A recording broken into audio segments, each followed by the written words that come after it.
Greetings and salutations, I'm Ben, and welcome to the Sunday Night hanging right here on Sundays. Perfect. Tonight, we have a special returning guest, Wells, chief bottle washer and order taker and processor and sender from Tesi Switch of TesiSwitch.com. Welcome back, my friend. Hey, thank you. Glad to be here. Yeah, we've already got a bunch of people in here. Wow. All right, it went from 48 watching to 28 watching. I don't know how that worked. Oh, back up to 41. Sure. We've got, let's see, who do we have in the chat? We got BC Rich 581, Bozeek, Ferd Burfel, John Gregory. Let's see, Paul McNary. I missed you in the chats, Paul, last week. Smallmouth Guy, JP Page 2, my lovely sister Amanda. Let's see, Terry's 3Gs is here, Octopus Ears, Charles 75N. Joe Hervey 84. Let's see, who else do I have here? We can scroll back now. Guitar Man 45, Hip Metalworks, Scott Brockaway, Keith Campbell, John Duchesne, Ryan Hall, new member Ryan Hall. Thank you for joining the membership. Let's see, who else do we have here? Thomas Santiago. Thomas. Symmetry, Tim Thomas, Gary. It's all our favorites. All the favorites. Herb of Fireside Studios. Nice. Dennis Ellis, I see in here. I'm just scrolling way back. Greg Zeppelin. RJ the Mad One. Jeff K. Wow. Yeah, all the cool kids. IROX the Blues. Josh Tanberg. And why don't you say hi again so I don't have to go all the way back? Because you all been talking for like an hour in here. Mr. Anderson 59. Zach Thong. They know what I'm talking about. You are the most favorite, Amanda. That's true. It's true. Especially because she's going to let me borrow her credit card to order that mixer from you tomorrow. Oh, by the way, here it is. Here it is. It's right here. I got it in my hands. I've been keeping it handy. Yes. Yeah. We can thank everybody in the chat from last weekend there that we let it be known in the chat. Last Friday night was doing a special Friday show, and they're all like, here, get it. All right. Cool. So the only problem is you don't see the money for a month because that's the way YouTube works. But my sister's like, I'll front you the money. It's for a good cause. Well, that's very kind of her. Yes. So I hope everyone had a happy Thanksgiving. Yes. We went to Utah to visit my folks, and my sisters live out there. And one of my sisters lives, it's not a farm, but there is like a big like barn garage thing where her husband keeps things, like all kinds of things. There's an old AMC Pacer in there. There's a Model T in there. There's like a weight set, some golf clubs. I think some of the, like, sometimes they go and they buy like storage units that have been, I don't know how it works, like foreclose on them or whatever. Sure. So you go buy the contents, and they ended up with like 27 derelict bicycles. So there's a bunch of those, and then they've got a four-wheeler. My son, who's 13, the only thing he wants to do is ride that four-wheeler all day, and they're kind enough to let him. So they've got this big pasture in the back where the neighbors' donkeys live. Nice. And like, I don't know what you do with donkeys. I don't know what a donkey is for. Maybe someone in the chat knows. So let's see. BMX, my niece heard asks BMX bikes. No, they were all mountain bikes in various states of disrepair. All right, so my son is riding this four-wheeler, and there's like this little lip that like little hump in the middle of the pasture, and it's not huge, but it's big enough to ride this four-wheeler around. So my kid is cranking on the throttle, and he's going over, he's jumping this thing. Well, he decided to jump it in a little different spot. Nobody witnessed it because he was out there by himself. But he lost control, bailed off of it. The four-wheeler hits a fence, flips, and then he comes running up to the house. I was walking outside to grab a soda, and he's just standing there. I'm like, buddy, what's going on? It's like, I wrecked pretty bad. He's fine. So four-wheeler was pretty much totaled. Yeah, he was totally fine, just a little shaken up from the adrenaline rush, and like tore his jacket, and he was like, my phone, because he's 13, and like his whole, anyway, he's fine. So what I got for Thanksgiving was a big bill to fix this ATV. I have no idea how much it's going to be. I know my sister might just cover it, but We shall see.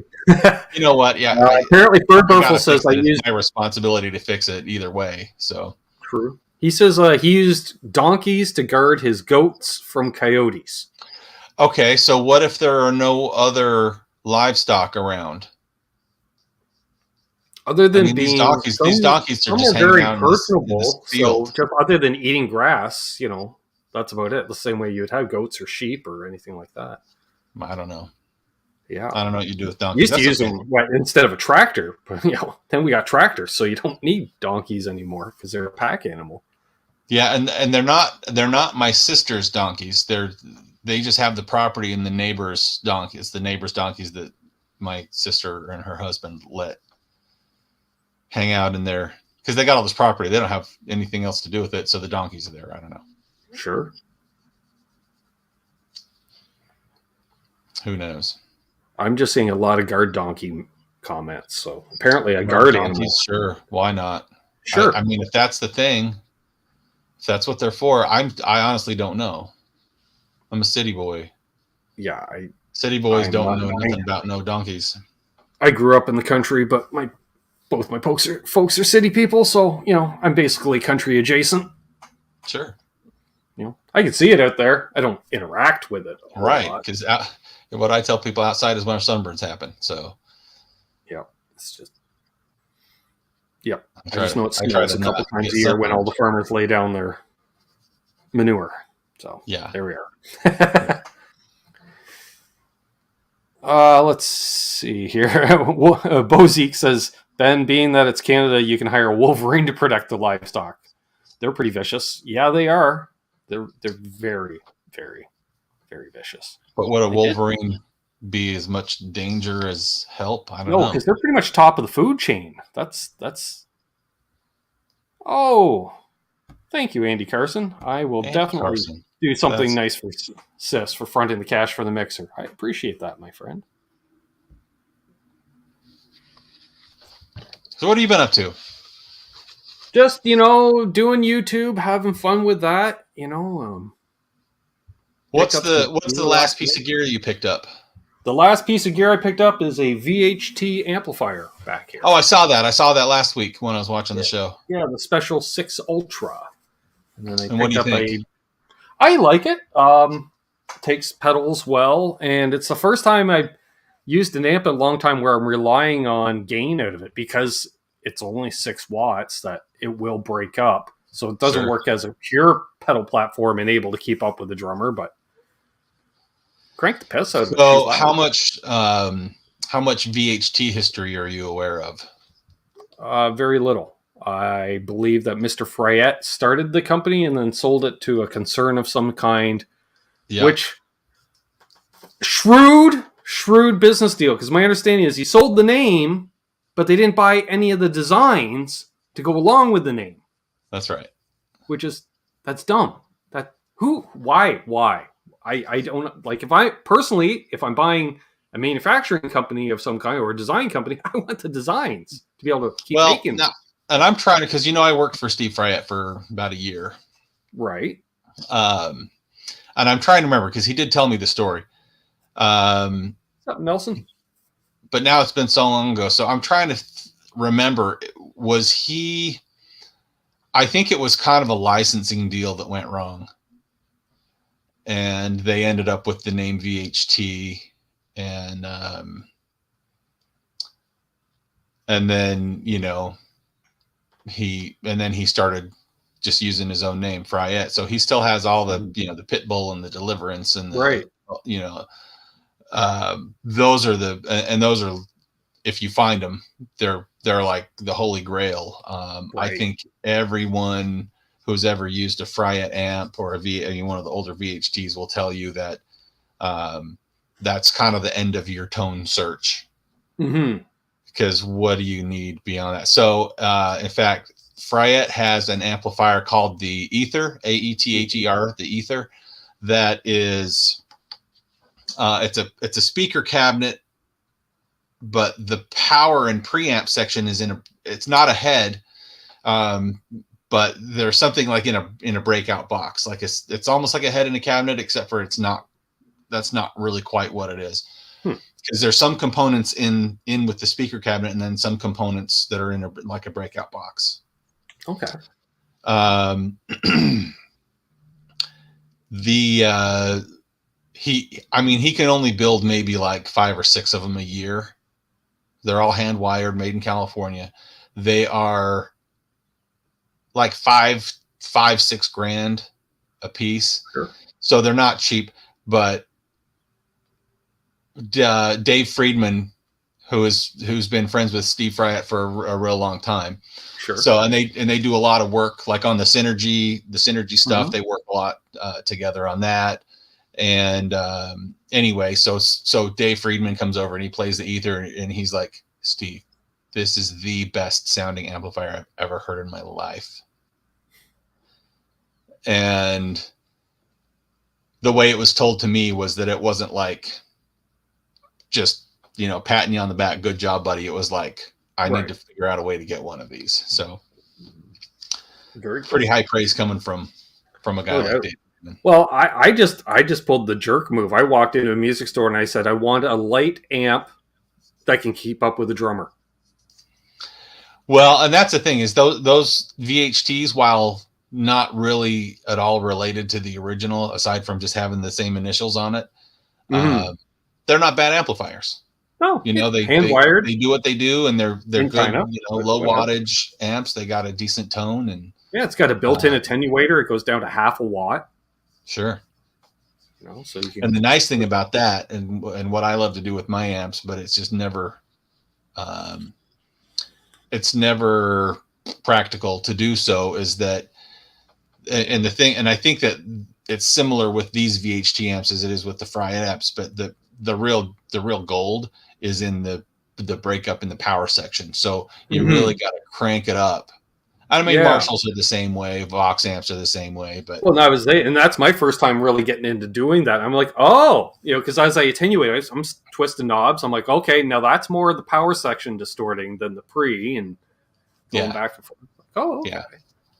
But like, I mean, I've played through so many amplifiers, and sure, it's not really something that you can really articulate, right? You can't say, well, this amp has this and then this one doesn't have that, and that's what makes it sound good.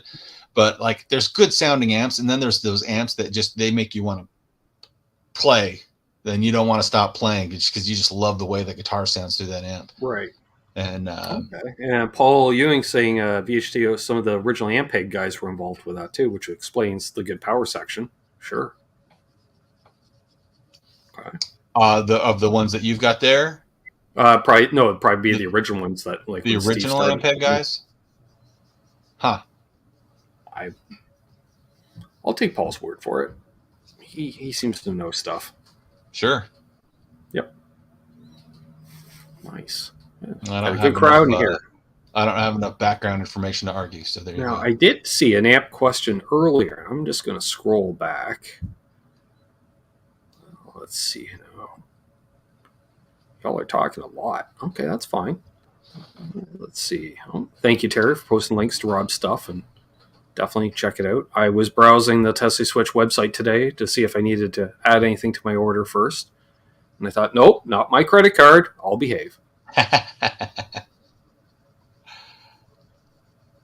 All right. I'm not seeing it, so maybe repost it to the gentleman that did it. Herba Fireside Studio. What company just put out an ultra lightweight, super lightweight amp? Yeah, Blackstar is who did that. See, Quentin James in the house. Quentin woke up. That's good. Quentin James finally crawling out of bed. Yep, finally. 7:30 p.m. Yeah, he's kind of friends with Steve from Boston. Kinda.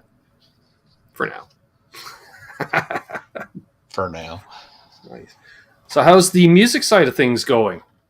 Well, we just it's been slow because we have a real big summer schedule, and then I think we had one show in October and then one show last weekend. So I played the show Saturday night, came home, got packed up Sunday, left the house at 3 a.m. on Monday morning to go to Utah. But yeah, lots of big stuff coming up for next year. We may have some last minute bookings kind of creep up next month. Who knows? I mean, I thought we thought we might have had one that didn't end up coming through, but man, we've been it's getting busier, and we're just doing bigger shows, and you know, it's one of those moments where, you know, you play in enough bands and you do enough things and you go, all right, this is probably about, I mean, cause I'm playing in a tribute band. It's not like I'm ever going to be doing arenas. Right. But we're busy. We're making decent money. We're playing big places. We do a lot of biker events. For those of you who don't know, I play in a Kid Rock tribute band called Kid Kentucky. And our singer, Kid Kentucky, his name's Don. He lives in Bowling Green, Kentucky. The rest of us live here in Nashville or thereabouts. And we just go all over the country, and for people who want to see a Kid Rock show.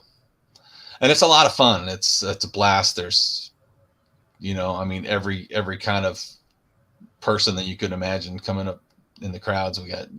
Yeah, I would imagine it's not like you really have to win over the crowd a whole lot, too, right? Like they're there. No, and you know what? It's I'm sure there's a few that are going to go, okay, let's see how close you are. But for one of those, there's going to be 10 that are just like, yeah, this is awesome.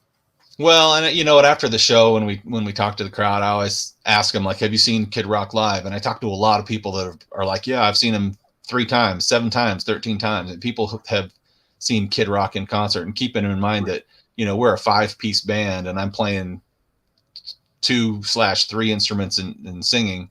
So, you know, he's got a 10-piece band with like backup dancers and singers and a couple of DJs and a couple of extra guitar players, and it's going to be a different show. But we don't, at least at this point, we're not using backing tracks.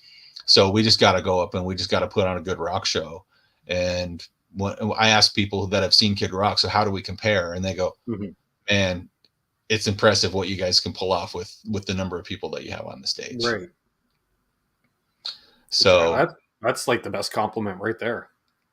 It really is, you know. I mean, you can kind of tell when someone's like, "Oh yeah, you were good," or when they're really enthusiastic about the compliment. So, yeah. So with whoever wants to be the dancer, anytime, come on up. You can dance. You can be one of the dancers during the song "So Hot." There we are. Tom Raines says, "I need the best small tube amp for recording direct." PT-15. Sorry, what was the question? Small tube amp best for recording direct. Well, why do you want to use a tube amp if you're going to record direct? Well, that's what I'm wondering. So I'm pretty much going to go with the PT-15 because it's got built-in IRs, so you can go direct right out of the tube. Well, but then is it even running through the tubes at that point? I don't know. You'd have to ask Pete Thorne that. It's his amp. It's not my amp. Yeah, I don't know. I mean, I guess probably, but it's not it's not running through. Well, I don't know. I'm not an expert in. I don't know at what point it goes virtual. Yeah. I guess I don't know. But I guess if you can run through the tubes into an attenuator, because that's like the power station. That's basically how that works. Is it does run through the tubes, but you can attenuate it down to 0, and you can just have a direct recording out. It doesn't need to be sending anything to a speaker cabinet. And then there's a few things that do it that way. So who knows? There we are. Who knows? And then somebody had asked if either of us have played Rivera amps. I have not. I used to have a Rivera R55. Ooh. And that was one of those. It was a 55 watt single 12-inch, and it was 3 channels maybe. But it was one of those amps that was so loud that it just became impractical for me. Sure. So, and I had it. It sounded amazing. It sounded great. And I have since played through a bunch of other Rivera amps. That's another one. Like, so all those guys that are around, like I'll call them the small amp builders that are in like, they're all in the same like small area. So like Friedman, and Rivera, Fryette, Bogner's right there. There's somebody else. Why can't I think of who it is? But they're all, I mean, within a few miles of each other. And they all make just amazing. They all have those amps that just have that tone that just makes you want to keep going. They just, you know, you want to keep playing because you get greedy for the sound of that amplifier, you know. John Deshane reports the signal goes through the whole amp, and the out is where the IR comes in on the PT15. Well, there we are. All right. And Keith says that we missed you at EVH Con. You know, I always look at that and go, okay, I should go there. But to go up to, where is it, Vermont, Connecticut, somewhere in New England, to get up there for me is a pain. It would be expensive. It'd be kind of too expensive to fly and too long of a drive. But I want to make it one of these times. And I actually was considering going this year, but I couldn't come up with the time and the justify the expense to do it. So nice. Yamaha just about owns everything these days, Billy. It seems they are a large company. Yeah, Yamaha bought Ampeg maybe 2015, 16, 14, 13, 12. No. 15 maybe, 2015. Okay. And it was kind of a big deal. Ampeg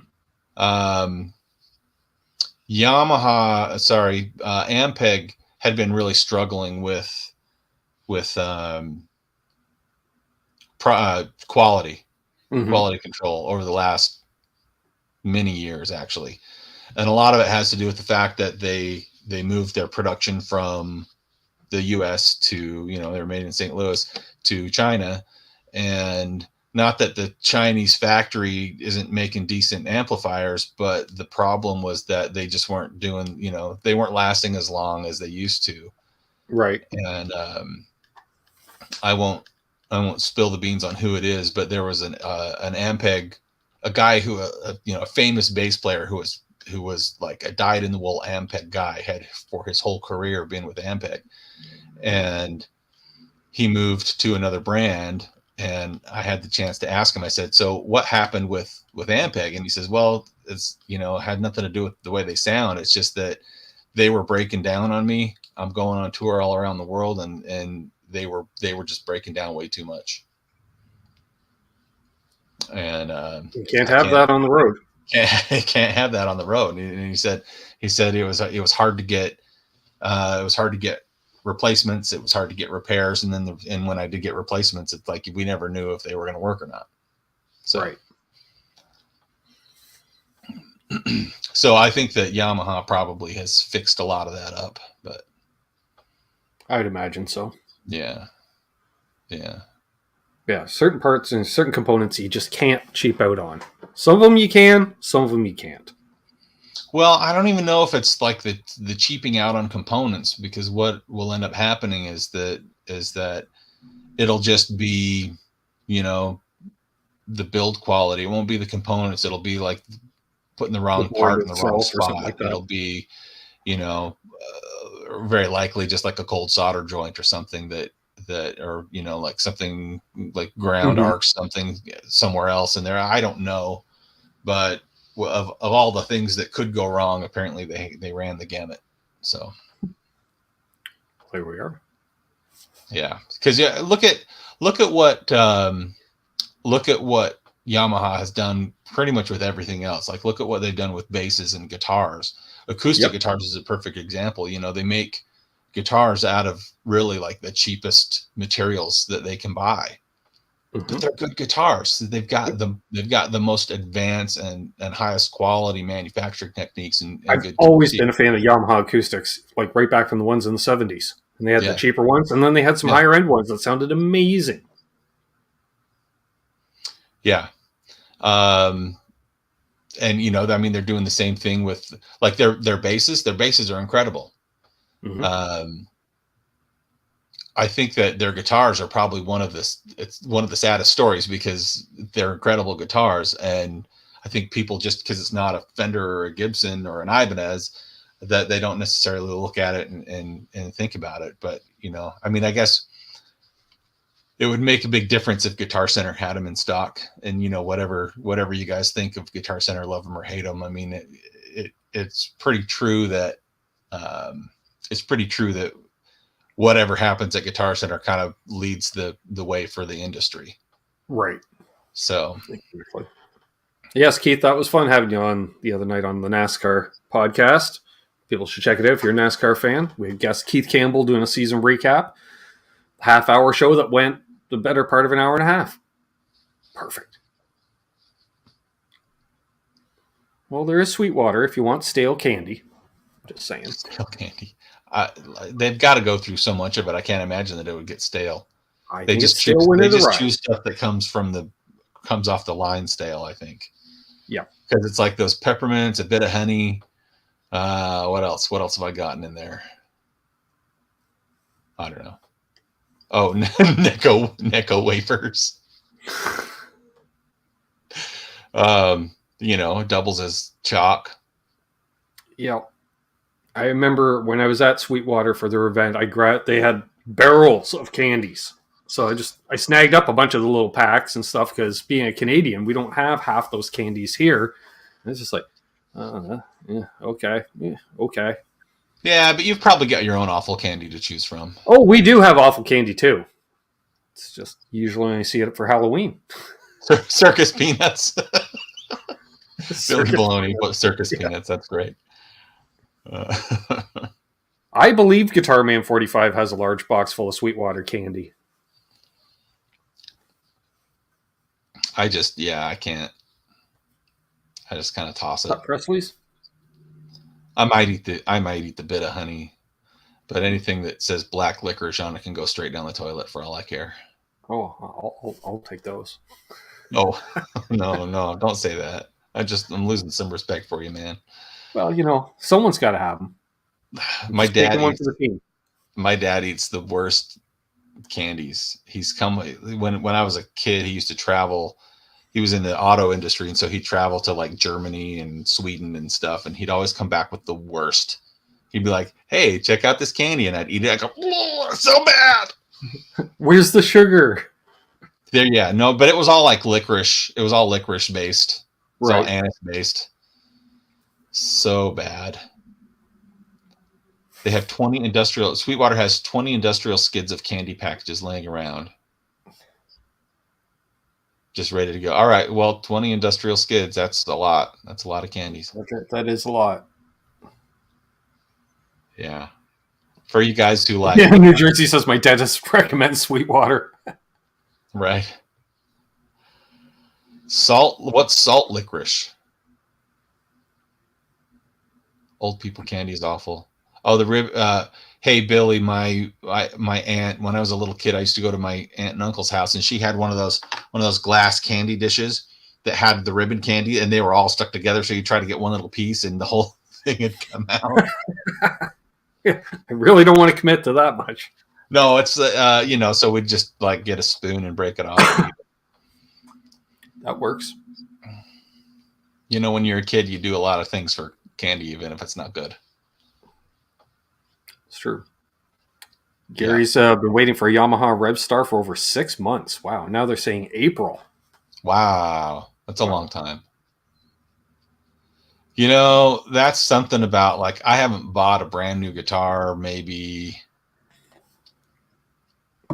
when I worked for Musician's Friend, I'd buy guitars all the time because I could get them at a super low price. So sure. Now that I don't have that incredible hookup, I have used guitar on my brain, you know. So every time I'm buying a guitar, I'm looking at Reverb, I'm looking at Craigslist, I'm looking at Facebook Marketplace, which is where I like to go. Sure. I just bought that. Yes. Guitar. Got it a couple weeks ago. It's I bought it from a guy in Kentucky, and I had the singer of my band go pick it up. So I'm gonna get. I wonder if I can show you. I'm gonna get that guitar, I had the Wolfgang with the flowers put on it. Yes. And that was awesome. But the other thing is that I'm going to get this. You guys know Mean Street Guitars. Mean Street Guitars, Mitchell Floyd, and he does a lot of like EVH, like Hollow Flash and Ghost Stripes and stuff like that. So Mitchell Floyd does these. Oh, I got to turn my screen brightness up. He does these industrial designs. And so here is, oh no, maybe it's too bright. And he never does like the same one, but here, where are we? But it's like aircraft aluminum and like cockpit parts and stuff. I'm trying to figure out how I can hold this so you can see it. There's everybody. Hi, everybody. And then just a couple of the different ones that he's done. Oh, the focus is so bad.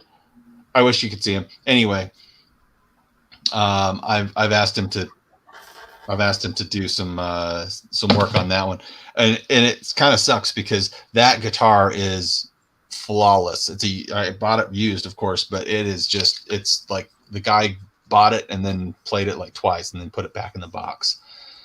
So, in fact, the box is right there. You can see it. He's got the box. So yeah, I mean, I'm really excited. I mean, I didn't want to take a brand new guitar and have him completely destroy what it was intended to be, but at the same time, it's like.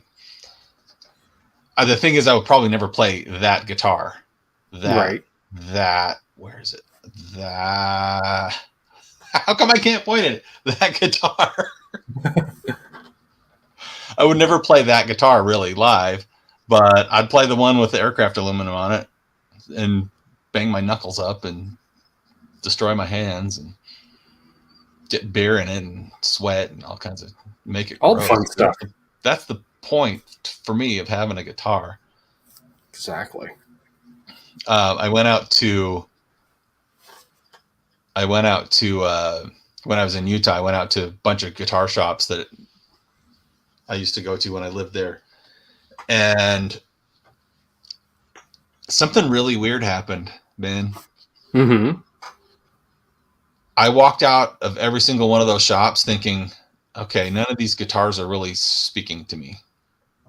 Like I didn't really want to play any of them. I didn't really want to hold any of them. There was one when I went to the Guitar Center in Riverdale, Utah, and they had one of those headless Ibanez guitars. Oh yeah. And I love headless guitars. But I love Ibanez guitars, and I thought, oh, this will be a great guitar. It needed to be set up. It didn't make me happy. It didn't make me want, it didn't make me want the guitar. It's the only guitar I plugged in all day. And I just was like, eh. And I said to my son, I said, does this mean, do I have enough guitars? When I can walk into a guitar store and not want one of them, do I have enough guitars? I hate to think that maybe I do, but at the same time, I guess, you get to the point where it's like, okay, well, what tool from my box, what tool do I need that I don't have in my toolbox? I just don't think there's one. I get it. Yeah, it's rare I pick up a guitar or see an amp I want to try out, but pedals? Now that's something else entirely. See, but it's the same thing I love to get pedals. I love pedals. I have a ton of pedals. I buy and I sell used pedals. I buy and sell new pedals. I love pedals. But you know what I do, man? I just take the Helix on the road because it's easy. Right. Everything that I need is in there. What tool do I need in my box that's not in the Helix? And so far I haven't really found one. I will say there's a couple of instances where what I do with the Helix is kind of just be like, meh, it's good enough. You know what I mean? Mm-hmm. I accept it. It's just good enough. Well, It can gets the replace job. most Like mainstream effects. it's not blowing my nips off, but it's getting the job done. Exactly. You Like, know, it's like building an all Boss or MXR pedal board. It's going to do the job, but it's not fancy. It's not boutique. It's not over right? and above. Yeah, You know? like all new or like those hot tone pedals. You know, the little Yep. tiny. They're like bite size. It'd be uncomfortable, but you could swallow one. Yep. And The those whole pedal board. pedals sound fine. They're great. I had a bunch of them. I would Yep. never want to build a whole pedal board out of them, but they're fun and they're cute and they fit a lot of tone into a little tiny package. Mm-hmm. But yeah. Keith says, I'm keeping my mounts in check as opposed to some people. I don't need 27 ODs or fuzzes. What are you saying, Keith? 15 of the same phaser. Do you need 15 of the same phaser? I can hook you up. Yeah. I think I might have 15 different phasers. No, I don't. I sold some phasers. That's right. To make room for more phasers next year. Well, and you know, Ben, that my deal with Joyo, and I don't have them on my website, although I guess I probably should put them up. But with Joyo, I have an arrangement with them where they send me all their Amazon returns.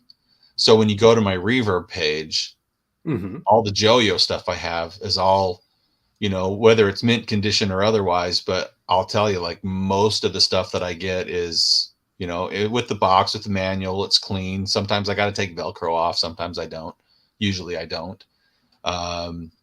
Every once in a while, instead of whatever it's supposed to say it is in the box, I get a t-shirt or a Bluetooth speaker from some other brand. Every once in a while, instead of what's supposed to be in the box, I'll get a different pedal that's shoved in the box. Like they'll put one of the less expensive pedals in the more expensive pedal box.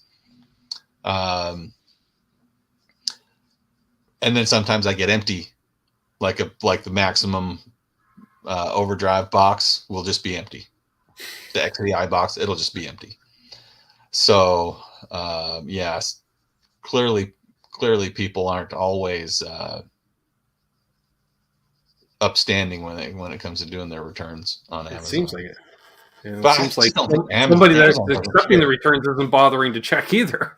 Well, no, because Amazon doesn't care, because it's not Right. their money. You know, Right. they get their money from seller fees, which, if you think Reverb seller fees are high, try selling on Amazon. They get their money from advertising. You know, they get their money from, like, I got to pay $40 just to have an Amazon store. But then if the stuff doesn't sell, like a lot of these Chinese companies, they'll just send pallets worth of gear and have Amazon fulfill it.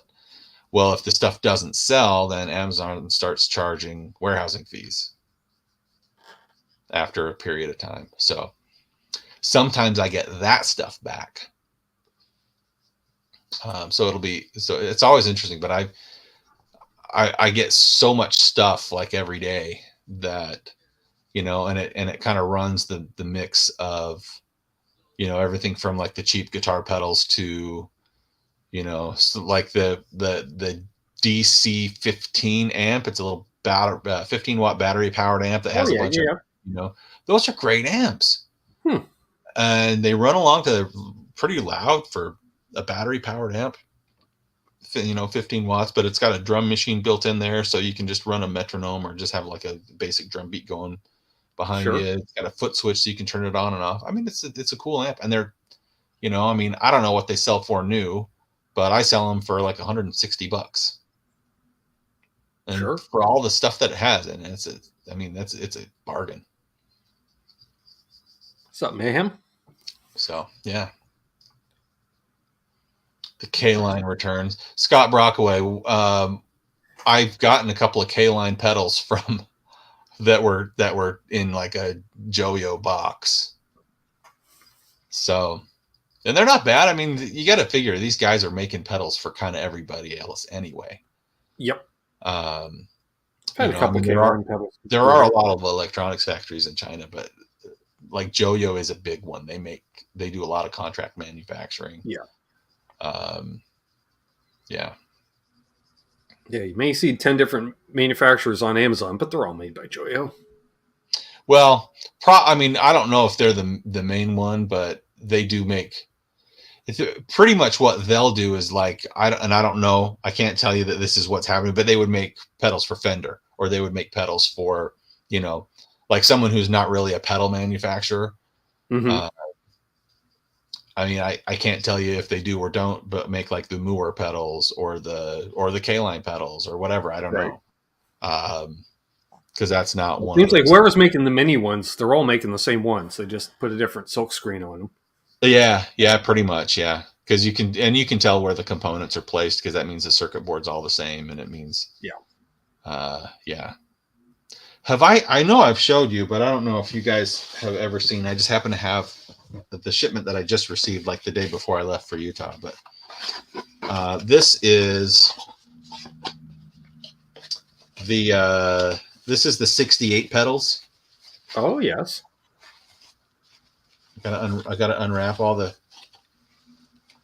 paper on here. And these are great. And these are great pedals. If you have not seen these, this is, I mean, it's obvious what it's supposed to be. King of tone clone. But these are fantastic pedals that are made by basically like one dude who lives in Shanghai, makes these pedals.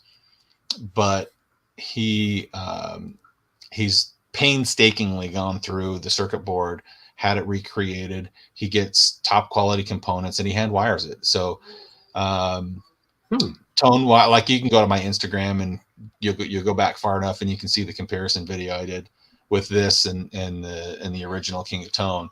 And I'll tell you, man, it's like 95% there. And really that extra 5% can just be handled by twisting the knob a little bit. You know what I mean? Mm-hmm.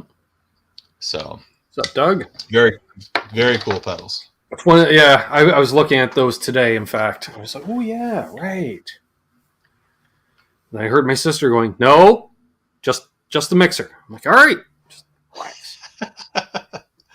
So I'm gonna open up the back of this so you can see what the guts look like. Yeah, and remember that, folks. Tesi Switch is more than just Tesi Switch.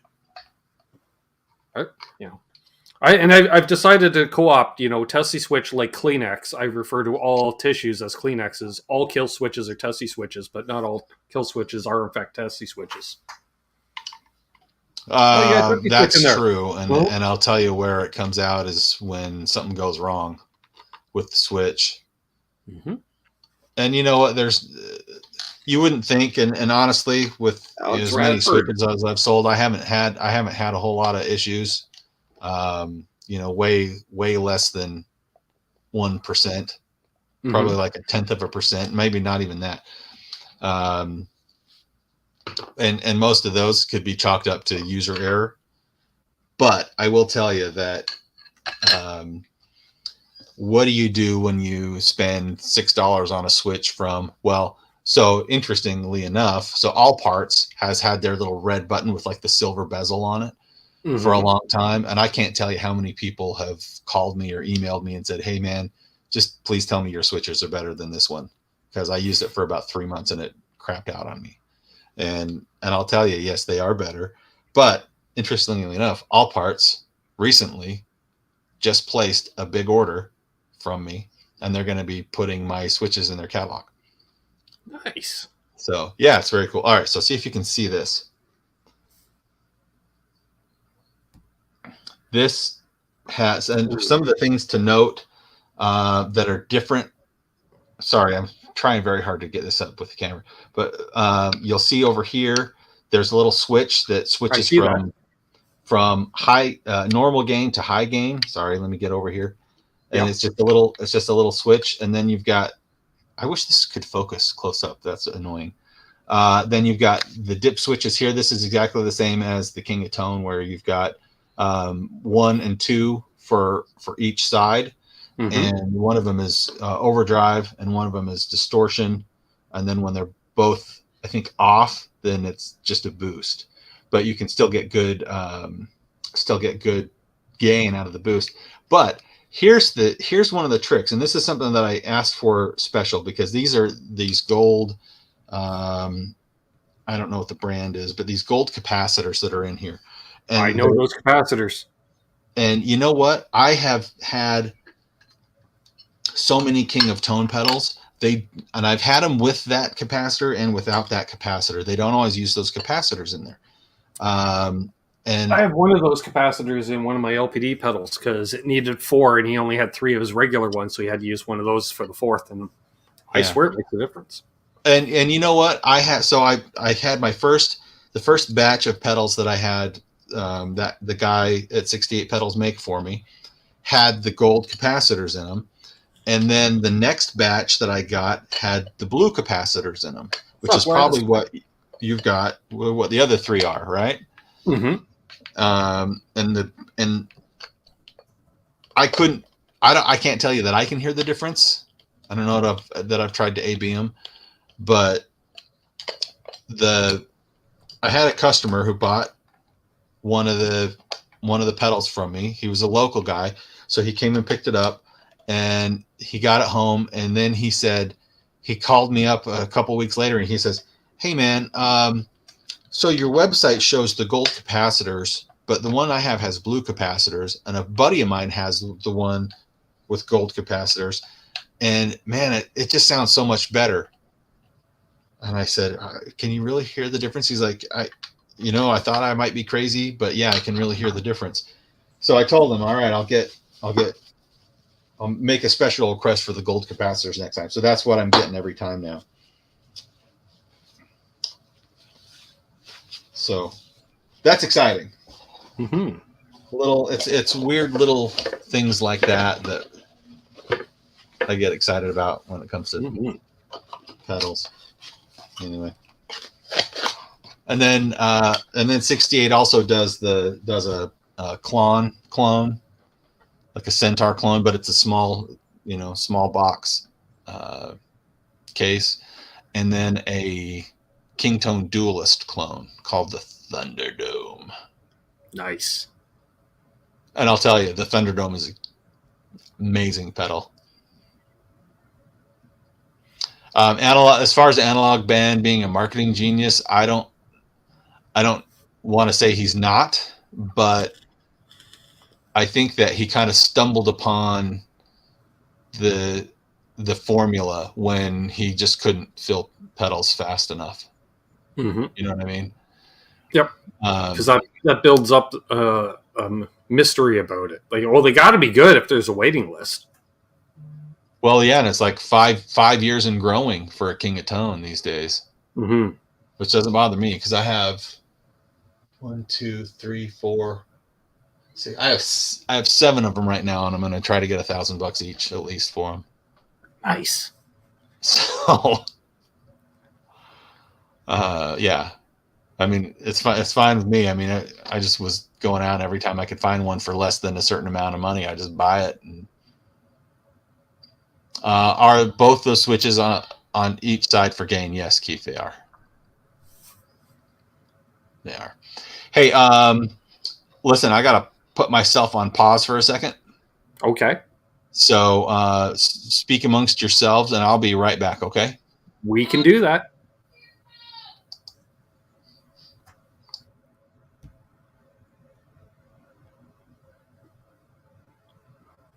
Nice.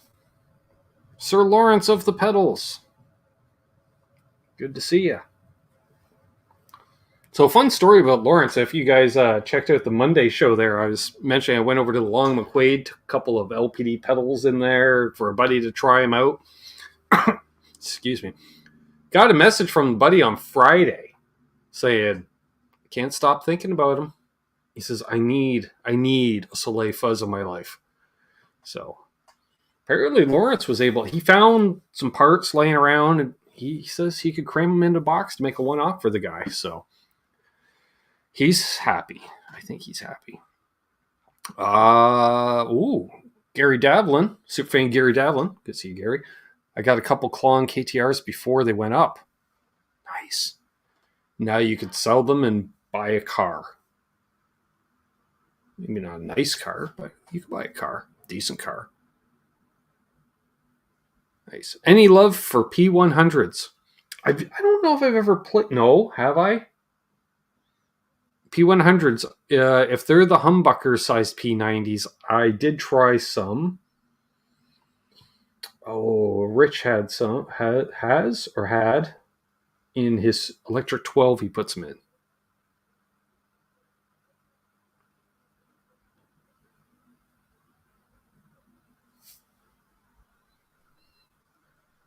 That's a good deal, Doug. Pay $6 more for a new one. $6 more, and you got warranties and all that fun stuff. On a tilt. Yeah, we know that. The Rev tilt. Right.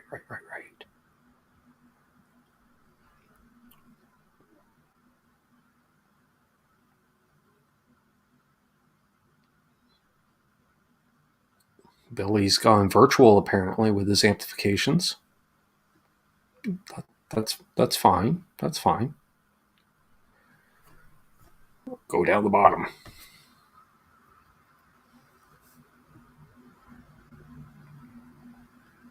P90s are stacked. Oh, P100s are stacked P90s. Ah, thank you, Ferd. I have one in my signature guitar, but it's not hooked up right, so I've never actually tried it. Gotta get that fixed. That's on my list. Kramer Pacers going for $299. Wow, that's a good deal, Keith. Might snag on a couple at that price. I'm just saying. Got Laz in here.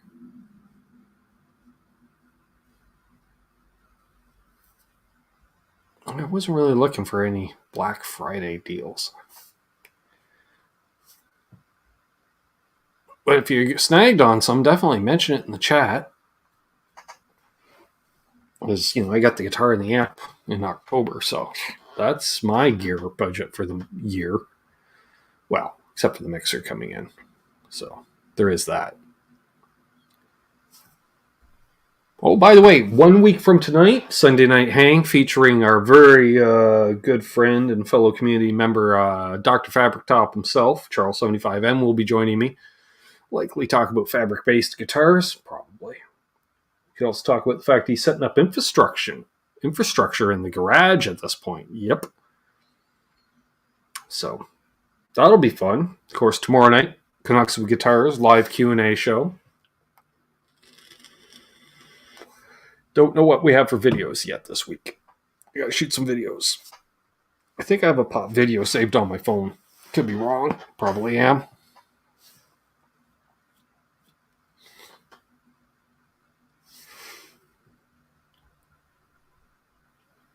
Let's see here. Lab Series? I don't think I ever played Lab Series amp. I know of them. Fabric Man 75N. Exactly. Yes, Keith. That'll be fun.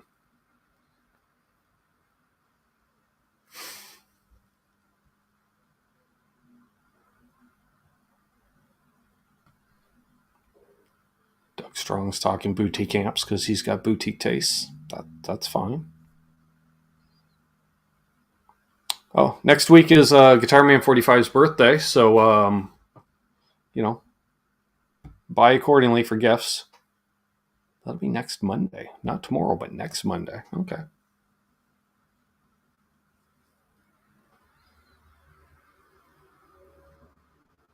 Josh says, I'll send you my 28-year-old Zoom pedal for review. I bet you mine's about that old.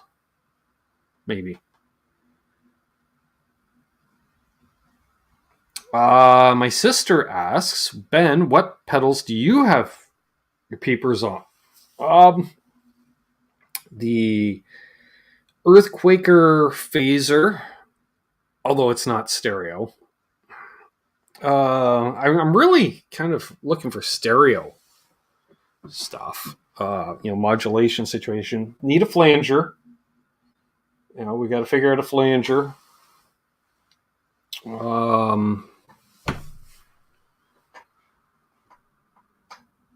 That's true, Charles. Warehouse space. Yep.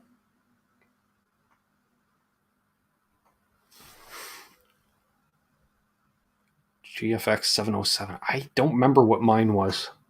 I'll have to break it out. I don't even know where it is. I think it's in the workshop. I don't think it ever got unpacked. I think it's still in a box.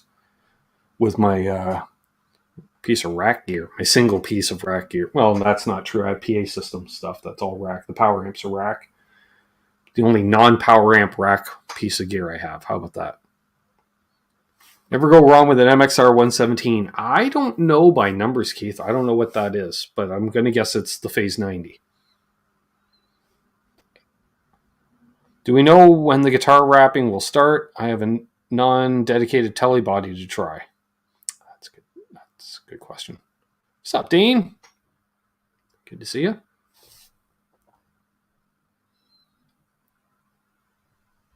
Laz, I bought 3 build-your-own pedals from Stu Mac and Cheese for 20% off and free shipping. Or 20% off the free shipping? No, that's just less free shipping. I don't know.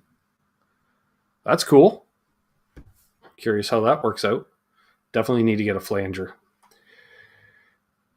I'm thinking an MXR flanger. I'm thinking of one of them to start. And then, I don't know, kind of like that. What was it? Ibanez jet flanger thing? That was cool. Oh, who makes the camel flange? Is that Thorpe? The camel flange. That's a good one. Maybe a camel flange. That'd be nice. All right. See you, Lawrence. Thanks for stopping in. There's still 1 day left. Yes, with the Black Friday sale. There's a code in there. And I am not saying what the code is. Hey, Brian, man. Well, there is the EVH flanger, which is basically what? An MXR flanger with a push for his preset, which I kind of dig. It's got to be better than the Dimebag Daryl preset on his overdrive pedal I had. So I hit that button and I was like, I do not sound like Dimebag. PJ in the beard. What's up? Hey, we have Rob back. I came back, you guys. We're talking pedals. Well, of course, that's exactly what you should be doing. Yep. So what's for Christmas? What are you guys getting for Christmas? What do you guys want for Christmas? That's a good question. It's coming up. I mean, in the United States, Thanksgiving is over, which means that we're already 4 weeks into the Christmas season. True. When is Canadian Thanksgiving? A month ago. Oh, geez. Yeah, we had it like early, mid-October. Something like that. All yeah, because Thanksgiving goes right into Halloween, which then goes right into Christmas. Essentially, people have had their trees up since early November. That's a good way to have a dry tree. That's, yeah. Those are the same people, they post on like the Facebook, it's 89 days till Christmas. Block. Blocked. That's how you get blocked. No, I know. It's always something, right? Oh, you know what I'm gonna do? I gotta try to do it this week, but check out this. You know what these are? Ooh. Those look like jazz bass pickups? No.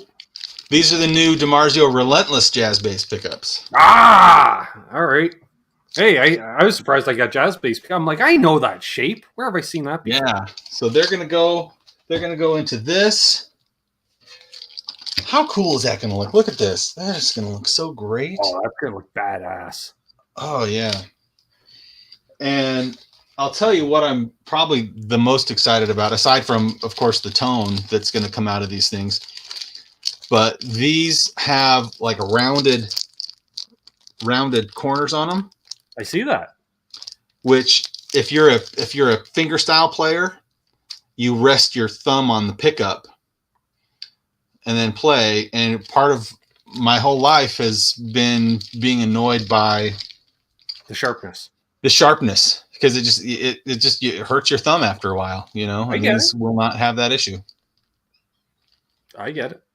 So, and by the way, these I don't have them. Oh, I don't have them on my website yet because you guys know I'm a DiMarzio dealer. That's right. But I do have them on order, and I think I'm going to have them this week. Nice. I'm looking at you, BC Rich 581, our resident bass player in house chat. I don't know that I've ever seen a chrome covered jazz bass pickup. I don't know that I ever have.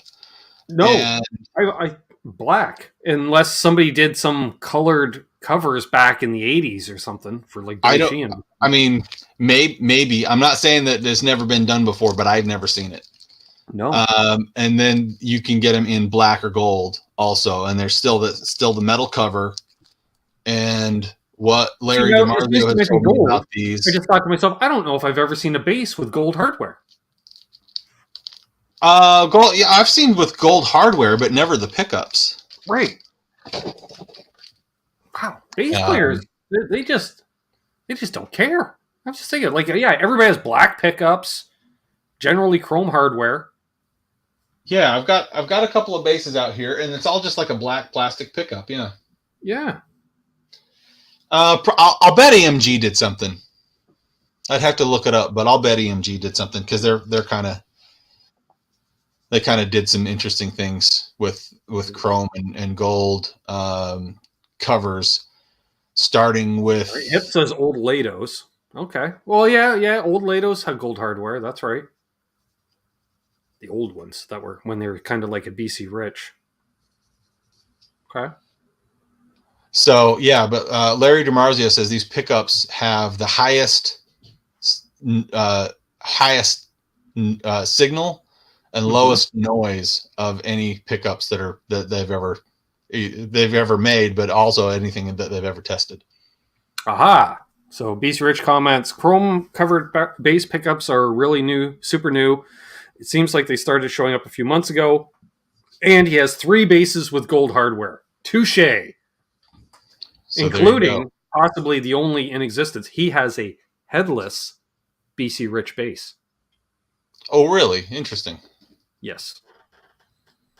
Oh, I did see a BC Rich double neck in Salt Lake City that I thought, oh, that would be interesting. But then I thought, why would I want a BC Rich double neck? Because I've got a Gibson double neck. Yeah. And I don't know. Who knows? Yeah. Yeah, it was funny because that BC Rich bass, they cut the headstock off, and all they did was ran the strings through the badass bridge backwards, and then just drilled 4 holes on the back of the guitar to mount standard tuners. Oh, really? Yeah. I'm just like, well, that's kind of how they did their double neck on that, right. The Mockingbird or whatever shape, or the bitch, the 12 string, or the bitch, yep. Yeah, the 12 string neck was half of the strings were tuned at the body. Right. That's got to be annoying. That's got to be so annoying to tune. I'll tell you what. I mean, I got a couple of Steinberger guitars, and what I like is I like tuning them at the body. Mm-hmm. But I wouldn't want to do both. Half and half. Right. Yeah. I get thrown off enough with a Music Man headstock with 4 and 2. So I'm used to 6 on the side or 3 and 3, but not 4 and 2. Well, so in this one threw me off because this has I think it's a 2014, and it's a USA Vintage series, but it's got the vintage style tuners on it, which means that when we tune and we want to tune it counterclockwise to make the pitch go up, that's not what happens with this. No. It works the opposite direction. And I don't know why that would have ever been a thing, because it just seems counterintuitive to me. But yeah. And then I just put the hip shot on there recently. Of course. Love these things. They're awesome. Everybody should have one.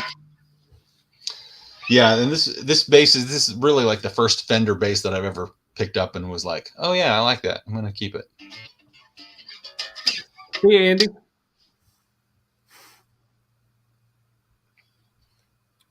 I saw Daryl commented that he picked up a Tesi Switch and loves it. Thank you very much. Yeah. I wanted to get the exact. I got to scroll back. You got the 16 millimeter IDEO in purple up here in Manitoba. Nice. Yeah, man, I'm sending stuff to Canada like every day. Well, it's winter. We don't go outside anymore. Well, even when it's not, I send stuff to Canada almost every day. I got a lot of great Canadian customers. There's There's that guy Vigilant Guitars in British Columbia, Mm-hmm. Vancouver. He does a lot of stuff with my switches. And if you haven't, I mean, I can't imagine that he's building a ton of guitars, but if you have a chance to pick one up, which I have not, but they look amazing. And it just, I know guys like that whose guitars I have played that are just meticulous with the quality and interesting designs, and they're not afraid to do things that are kind of out of the box a little bit. Right. And if his guitars are anything like these other guys, and the other guys that I've known that do this was when I lived in Pacific Northwest. So maybe it's something in the blood out there, but there's just some amazing guitars, and I would be willing to bet that those Vigilant guitars are amazing guitars. Nice. Yeah, I haven't seen one myself in the wild. I'll have to check them out. If I can track one down, play one, see what they're like. Yeah. Well, and that's the thing is, I don't know how many he makes. I have no idea. I don't know what his production's like. I know that the pictures that when I talk to him, he seems like a smart guy, and the pictures that I see, they all look amazing. Nice. Cannot complain about that stuff. There's a few other guys from Europe that do some just killer stuff, and it just whenever I see their photos pop up on Instagram, and my Switch is in there, and I just get so excited about it because he's the most fascinating looking designs, like mixtures of modern and classic design styles, you know. Right. There's one called Dymel Guitars, and they do a lot of like jazz master. It's not really a jazz master, but it's like an offset style design like that. And then they'll do like clear or like a colored translucent pick guard, and they etch like volume, tone, kill on there. And they use the translucent kill switches.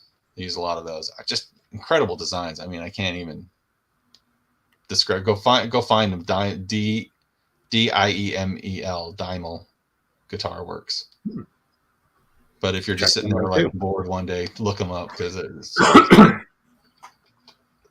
Oh, and there we go. My sister has her Instagram page just like that. Oh my gosh. She is the queen of Instagram. Oh, Diemel. There you go. I said it wrong. I spelled it wrong. What's up, Royal City? Done if I were German, like they are. Yeah, cool stuff. Smallmouth guy says those Kramer Pacers are not very good like the old ones. Way better USA. Yeah, but they're also at like a tenth of the price of a US built one the same way. So it's all relative. If they're blowing them out for $300, you don't want to see a US built guitar that retails for $300. No, $300. Yeah, apparently they're blowing them out somewhere for $300. Where is? I mean, is that like a special? Is that like a special price, or is that just how much they cost? No, it's got to be a special price. Huh. My knees hurt says, "What's Rob drinking?" This is good old fashioned American Tennessee tap water. Oh, nothing but the best. With ice. And this cup keeps it cold literally all day. Nice. Yeah. I'm rocking an A&W root beer. I do like A&W root beer started in Utah. Nice. And not far from the town where I grew up. And without looking it up, do you know what A&W stands for? Alex and Wright. No. You got the first letters correct. That was about it. I thought it was for two dudes. All right, so when I was in high school, we had a teacher that would, if you were, you know, he would always call you one of those two names because it is names. And it didn't hit me until much later on that it was the names of A&W, and it was Alice and Willard. Ah, Alice and Willard. Alice and Willard root beer. Yep. So there you go for all you guys. That's your little tidbit of useless information that you can forget tomorrow. Well, that is the channel right there in a nutshell. Longtime viewers know. Yeah. Oh, and if we go back a little bit, Keith Campbell mentioned that the guy from Headless USA passed away, Donnie Greenwald. Him and I guess isn't it Jeff Babix is the other owner?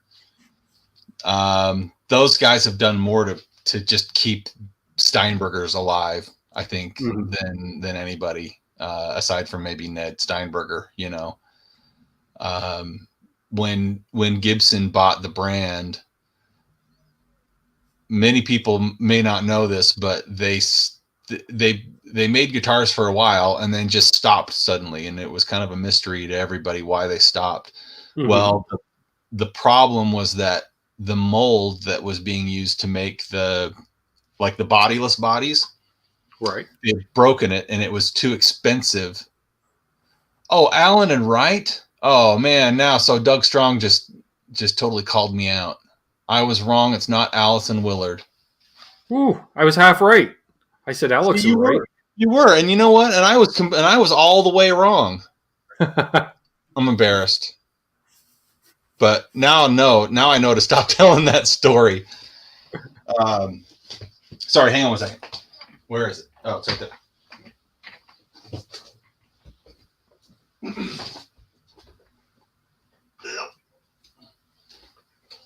So this body style, the mold that was used to make basically the back and the neck are all one piece, right?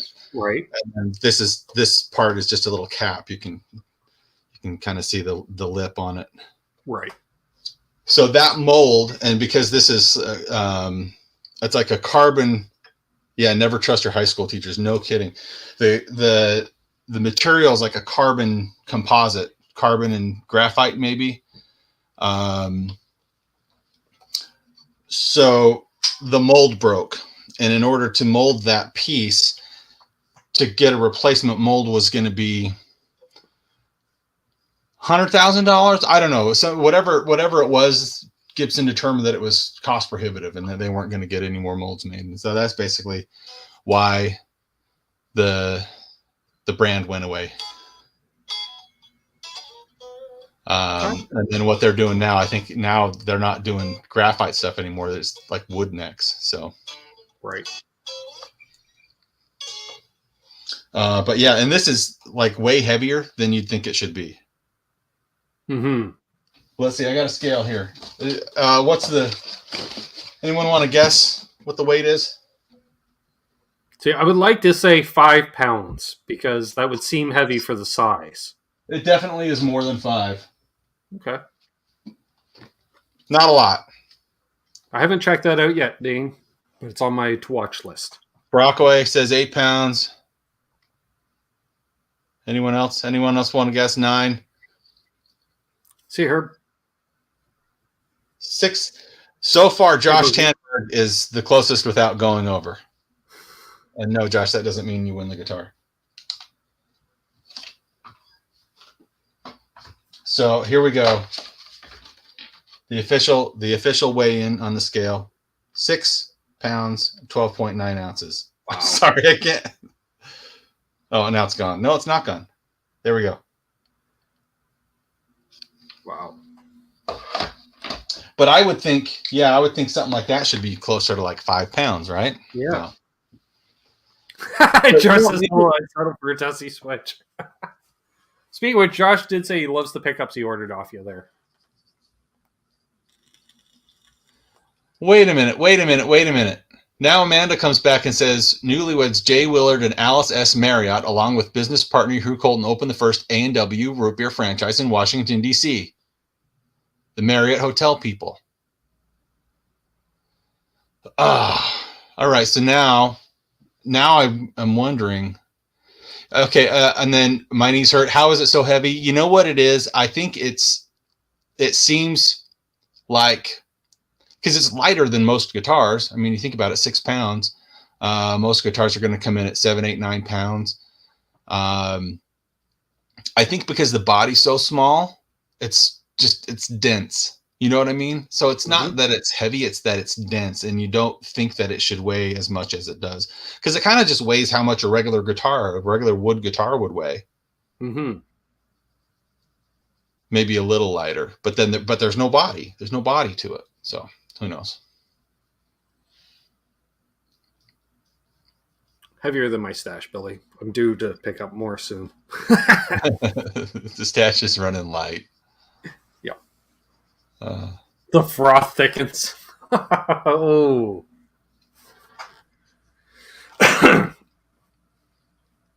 Okay, sis. Jay Willard and Alice S. Marriott,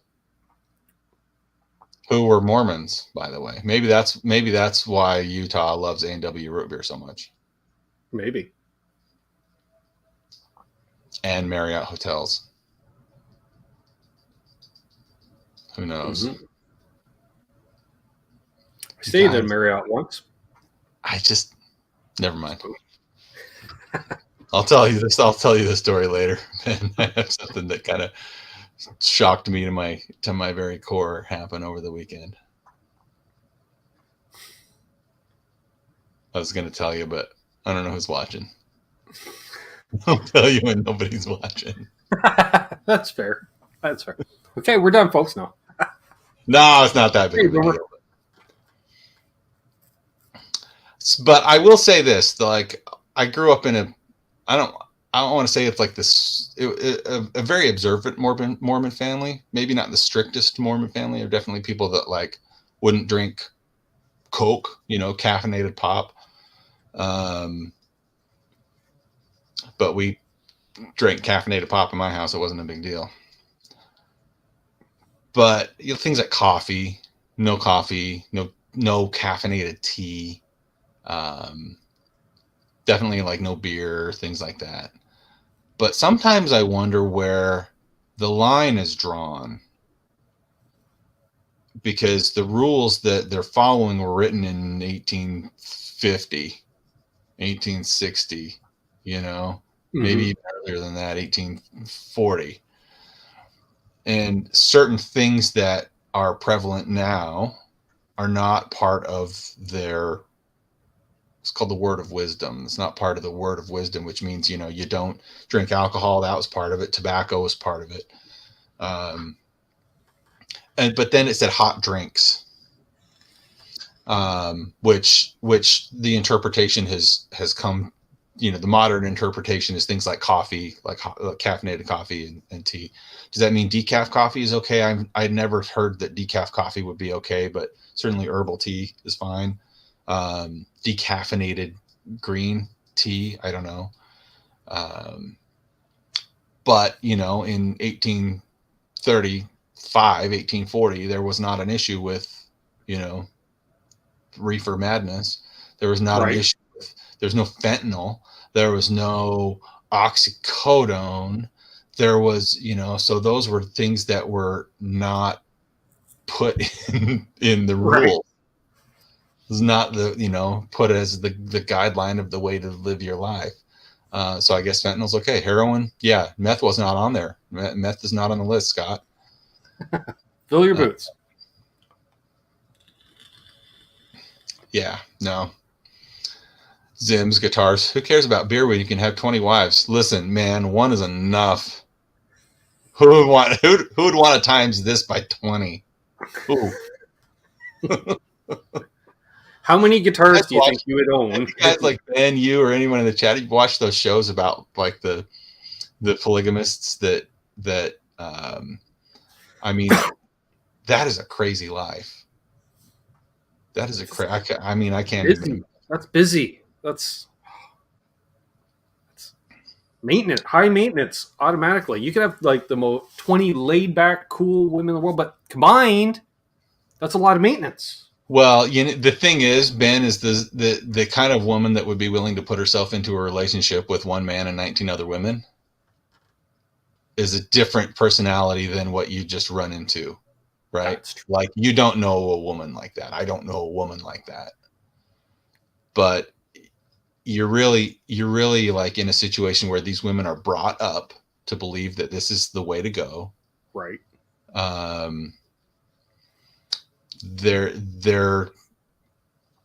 There's still a lot of like jealousy, but they have to suppress all of it. So there's still a lot of jealousy and weirdness and resentment that goes on. How could there not be? And how could there not be? Because after all, it doesn't matter how you're raised, you're a human. Yep. Human nature is human nature. And, you know, I don't know. And then the other thing is, every wife could buy you a guitar for Christmas. And if I were to tell anybody that that's what they should do, they should go buy the guitar at Zim's Guitars. But you know, they don't work. They stay at home, taking care of the house, cooking, sewing, clothing. And I'd imagine a lot of kids. Well, all right. So, and living in Utah, you know, it's not like a common thing, but if you're out and about, you're bound to see a polygamous family at the zoo or something, you know, like Sure. on a day. And there was a day they had this big aviary in the middle of Salt Lake City, kind of close to downtown, called the Tracy Aviary. And I was there one day, in the middle of the day. It was like my day off on a Tuesday or something.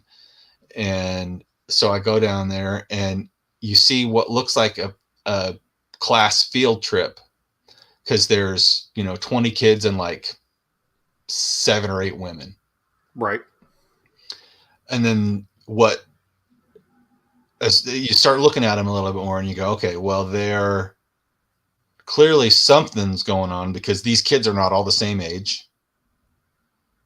And then, oh yeah, all their clothes look like Pioneer clothes. So they're, you know, it's all homemade stuff. Gingham dresses, and, you know, like, then the dresses all go all the way down to the ankles, and all the way up to the neck. So, and like, even on the adult women. And yeah, I mean, you got from like infants being carried around by these ladies up to like, you know, 12, 13 years old, amongst all these kids. So you see them. I mean, I've seen them a handful of times, and you wonder, like, it's kind of like the Amish of Utah, right? And there's not a lot. I'm just thinking, like, you will have no peace and quiet. There's just no quiet in that household. There's going to be just noise all the time.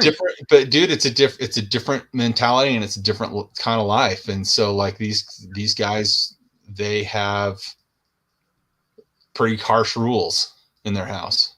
Mm-hmm.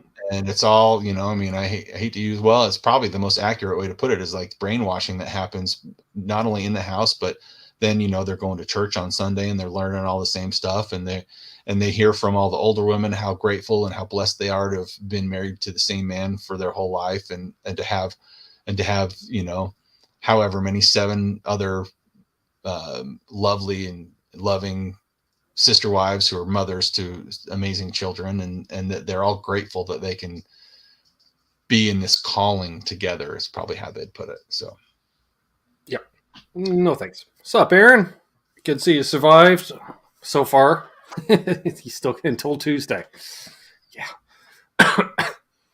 Aaron works for one of the largest golf retailers in the US, so I'm guessing they had some sales.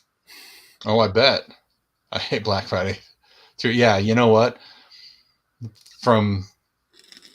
You know, the thing is, when I was at Guitar Center, all the Black Friday stuff, you know, from the buyer side of it, we and Musician's Friend, it started months and months in advance. So it's like April, and we're trying to put together our holiday sale products, and yeah, we're like just dumb. And you're not, and you start in April and you don't finish until like October. Right. So you got to figure like more than half of your year is focused on the last like 6 to 8 weeks of the year.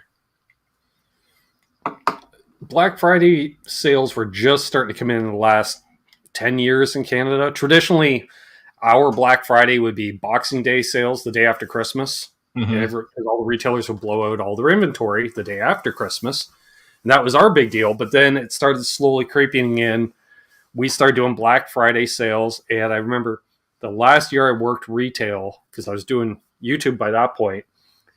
And I worked Black Friday, and I just went, I don't need this shit in my life. No, I just don't want to deal with this ever again. No, it's a lot, man. It's a lot for sure. And you got to figure like 4 times the amount of business. The people who are working at like the Walmarts and Targets where they open at like 5 a.m. Yeah. And they have these big doorbusters and people are like murdering each other to get the last Cabbage Patch Kid or whatever the hot toy is this year. I stay home, man. I don't bother. You know, I saw the numbers. Apparently $9 billion was spent on Black Friday this year in the U.S. Well, we love spending money. Apparently. I didn't spend any, but... Oh, I guess I spent more money than I should have at the airport on food and snacks. But well, there is that. It's kind of like a movie theater. They have you there. They got you there. You know what, though? I was thinking, because I was walking through the Nashville airport, and after having been in, 1 to 5, we'll say 5 different airports, because I had layovers both ways. And I thought, coming back through the Nashville airport, there is so many musicians. I mean, every third person that you see is walking around with a guitar or a mandolin or a cello or whatever. What if somebody put, and they have all those shops in the airport, but it's always like Nashville keychains or hot sauce or T-shirts or socks with your cat's face on it, or, what if they actually opened up a music store in the Nashville airport that had just like the stuff that you'd need? We could do basic setups if, someone had some time. I love the idea, because how many times you're rushing to get to the airport and you got to be there like a day and a half early for your flight, and then you're sitting around and you go, oh, I forgot to pack the extra strings or a tuner. Yeah. So carry strings and picks and whatever. Somebody wants to carry a couple of real high-end cases, TSA approved cases. So, but I always wondered if that would be guitar string vending machine. That was the other, because I was talking to my son about it as we were walking through the airport, and I thought, well, how much money or how much business would you have to do? Because I don't know how much it costs to rent a space at the airport, but I can't imagine it's cheap. Mm-hmm. So you get but instead of doing a store front, why don't you just put up a vending machine that has strings and picks and capos and drumsticks and stuff like that in there? And I have seen people do that, mainly at like rehearsal studios. They'll have a little vending machine. If they're smart, they'll have a vending machine out there. Or there's like the public studios that have like 20 rooms or whatever, which there's a bunch of those around Nashville. But there's a guy that he built a rehearsal studio in his basement, and he had a vending machine and it had like water and Coke and strings and, had all kinds of stuff in there. Boomer asks, what type of power tubes are in a typical Dumble? That's a good question, because they're all kind of handmade for the person. Well, I don't know if there was, because from what I understand about the Dumble amps is that they were all literally just hand built. I mean, not even to say that they were always the same design. I think that they were maybe put together with stuff that he had on hand. So I don't know. There might have been something that was. There might have been something that was like the template, but yeah, the only thing I could think of is like if it's based off a Fender in some way, it probably has similar power tubes to a Fender.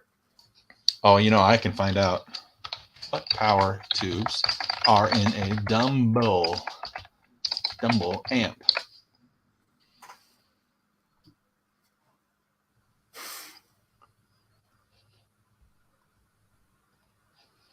$6L6, it says.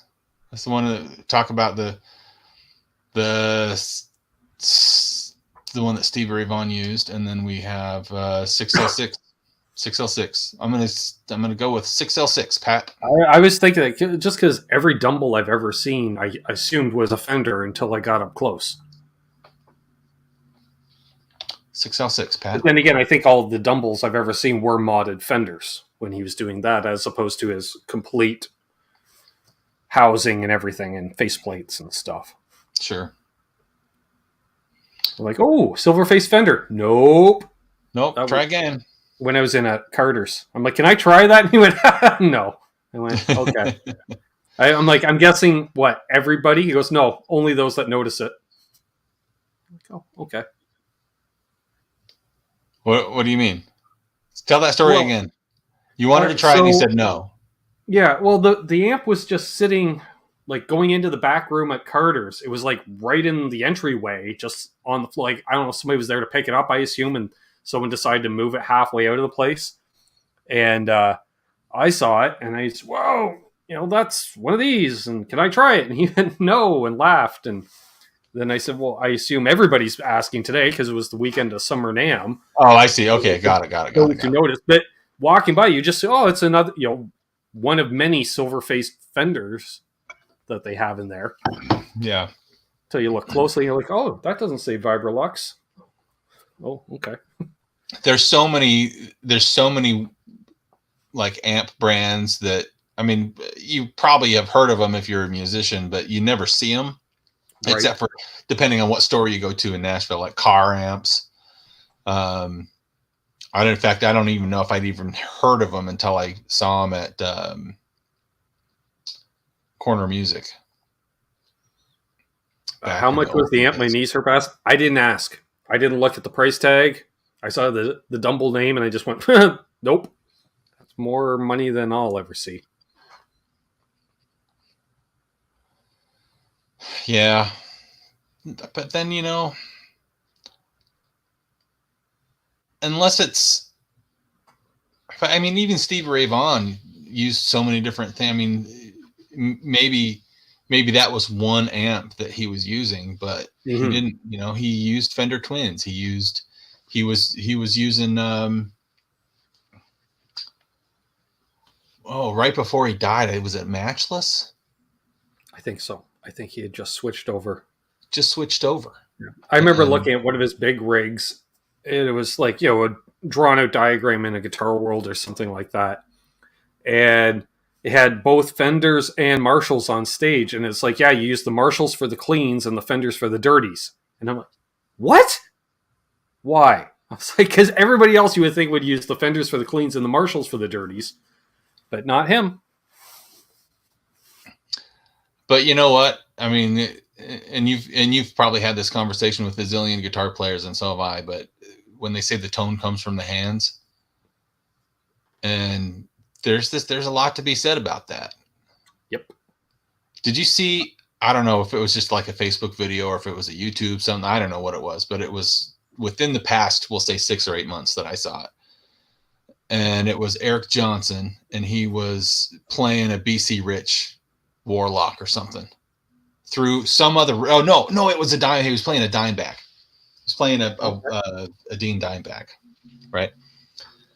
And he was playing like Eric Johnson plays. It was just a different guitar. It still sounded like Eric Johnson, and it still was that tone, and it wasn't even his rig, Hey, Boner Jams, thank you very much. He says, look at these delicious human beings. Rob, why are you so handsome? Ben, I have a package, not a sexual reference, coming for you. Have a great week, everyone. Thanks so much, Boner Jams. Thanks, Boner Jams. And you know what? You can thank the combination of the genetics of my mother and my father is why. Exactly. Check out Boner Jams every Wednesday night on the Under the Bus Network. Yeah. Fun show. Definitely a fun show. Yeah. Well, you were talking about tone in the hands. I was talking about that the other night on Monday's show. That's what it was, because I had I pulled out the Martin, and I remember like my dad saying, and I'd hear it too, because he would jam so much on acoustics with people, and you could tell who it was, and they're all playing, like they all played Martin D28s, but you could tell who it was right away just by their playing or their finger style or what have you. What's up, Adam D? Yeah, I think more, my knees hurt. I think more blues players should play Dimebag guitars. Wholeheartedly agree. Yep. I think Billy Gibbons should start using a Dimebag. I think if we could get Joe Bonamassa to play a Dimebag. hey, once you have a Razorback hanging around your neck, it just feels and plays like a Les Paul anyways. Unless Yeah. it's got the Floyd Rose version, then it feels like a Floyd Rose on a Do you Les ever Paul. watch those old Pantera like home movie videos that came out? Mm-hmm. Do you remember the one where Dimebag is playing his guitar and he's like, you know, like really rocking out, and he like swings around and he just knocks like into his amp and he just knocks the headstock off of his guitar Yep. and it's just dangling by the strings and the locking nut, and he's like, "Fuck it, I'm gonna finish the song." Yeah, yeah. And I went, that's why you have a locking nut. Right. Yeah. And then the other thing that just proved to me that he will forever be the man was that, well, I don't remember which way it went. There was a beer involved. There was some tossing involved. And it was between Dimebag and the crowd. Did the dude from the crowd toss the beer to him, or did he toss the beer to the dude? I don't remember, but it was thrown perfectly. It hardly spilled. And I think it was the dude thrown to Dimebag. He catches the guitar, it sloshes a little bit, and he drinks the beer after catching it. Right. Do you remember this? Do you remember seeing this? Vaguely familiar, yes. Dimebag. And I agree, Adam. Dimebag did invent vlogging. That's right. Pantera probably would have had the best YouTube channel if YouTube was around when they were around, because he would have been posting content all the time. Oh, all the time. Yeah, they always had a video camera going. Yep. Always had a video camera going. Eddie Fred, hopefully the beer wasn't full of backwash. There's no way to guarantee, but I think that you get to a certain point where you're like, I don't care what's in this beer, I'm going to drink it. Yep. Terry 3Gs. Soldano, that's who I was thinking. It wasn't Matchless, it was Soldano that made an amp for SRV. Yes, he didn't actually pick it up. Yeah, and I got to play that amp, which was, because I was like, what is that? It's a Tweed half stack. Mm-hmm. And then I'm like, it's a Tweed Soldano. And he's like, hi, I'm Mike. And I'm like, hi, you're awesome. You're a legend. He's like, do you want to know about this amp? I'm like, yes. And then it was closing of day one of NAMM. So he said, come back tomorrow and play it. I said, I will. I certainly will. So we had, when I was at Guitar Center, the guy who was running the Platinum Room in one of the Dallas stores called me up and he says, hey man, I've already talked to Mike Soldano and we just need a purchase order cut, but he will make that amp that he had made for Stevie Ray Vaughan and we want to put it in our store. And I can't remember. It was a lot of money. Right. But we got it in, and like 2 weeks later, the guy called me up. He's like, we got to order another one. So, I don't know how big of a demand there could be for a Stevie Ray Vaughan amp that he was never seen playing, but right. But it's out there, and I will say it's a pretty formidable amplifier, no question. Yep. Yeah, great clean channel, and then gain if you want it. All the gain if you wanted it. That was a nice amp. Again, I wasn't about to ask what he would want for it because I would hate the thing. No, but like the head was like $4,000 and the cab was like $1,200. Yeah. It's not like more expensive than like the top of the line Friedman stuff. Maybe a little. So now that we're talking about Dimebag a little bit, what do you guys think about Zakk Wylde playing the Dimebag parts in the Pantera reunion? I'm fine with that. He was one of Dime's best friends. If anyone's going to do it. Well, that's what I think too. That and hopefully it will give Zakk some closure because that hurt him. You could tell it. For years that was weighing on him. Well, I think that I don't know because I don't know him on a personal basis, of course, but I think that of anybody, because those two did spend a lot of time together. And I mean, I'm sure a lot of it was like, dude, how do you play that? Oh, I play it like this. Here, I'll show you. And then, going back and forth doing that kind of stuff. Sure. They both definitely had a unique style. Well, that's what made me think of it. Doug had seen Zach play a number of times and watched him break down on stage talking about Dime. Exactly. Yeah. Well, it's a tribute piece. And who was the drummer going to be? I can't remember. That's a good question. Who would the drummer be?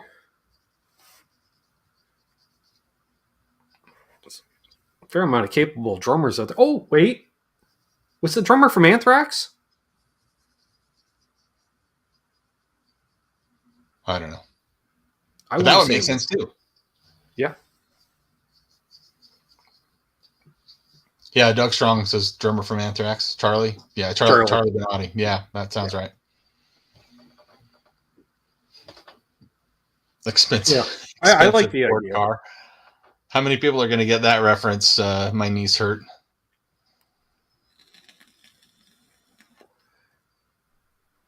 That's true. That's funny. Like Michael Kors, Charlie Bennett, whatever. Yeah. And he says it's like Van Halen without Ed and Alex. But if they did a tribute to Van Halen and Wolfgang's up there playing guitar, how many people would be bent out of joint about it? Speaking of which, can I just call it as I see it and say that now the Foo Fighters are basically like the most expensive cover band on the planet? Yep. They are.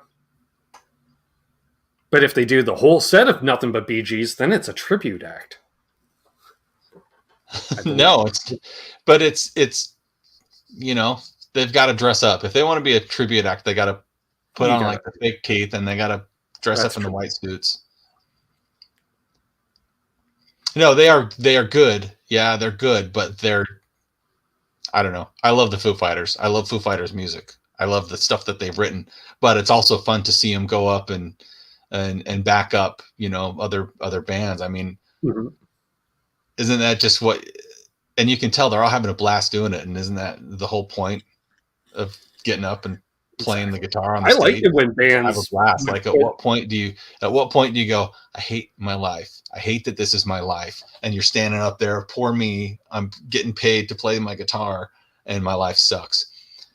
Call it quits at that point. Do something that you love. And you know what? The fact that they can still get Foo Fighters money for playing everybody else's tunes, man, go for it. I'd like, when bands would, take a step back and decide to go out backing another artist, like when Tom Petty and the Heartbreakers went out touring backing Dylan, because Dylan's like, hey, do you want to back me on tour? And they're like, yes.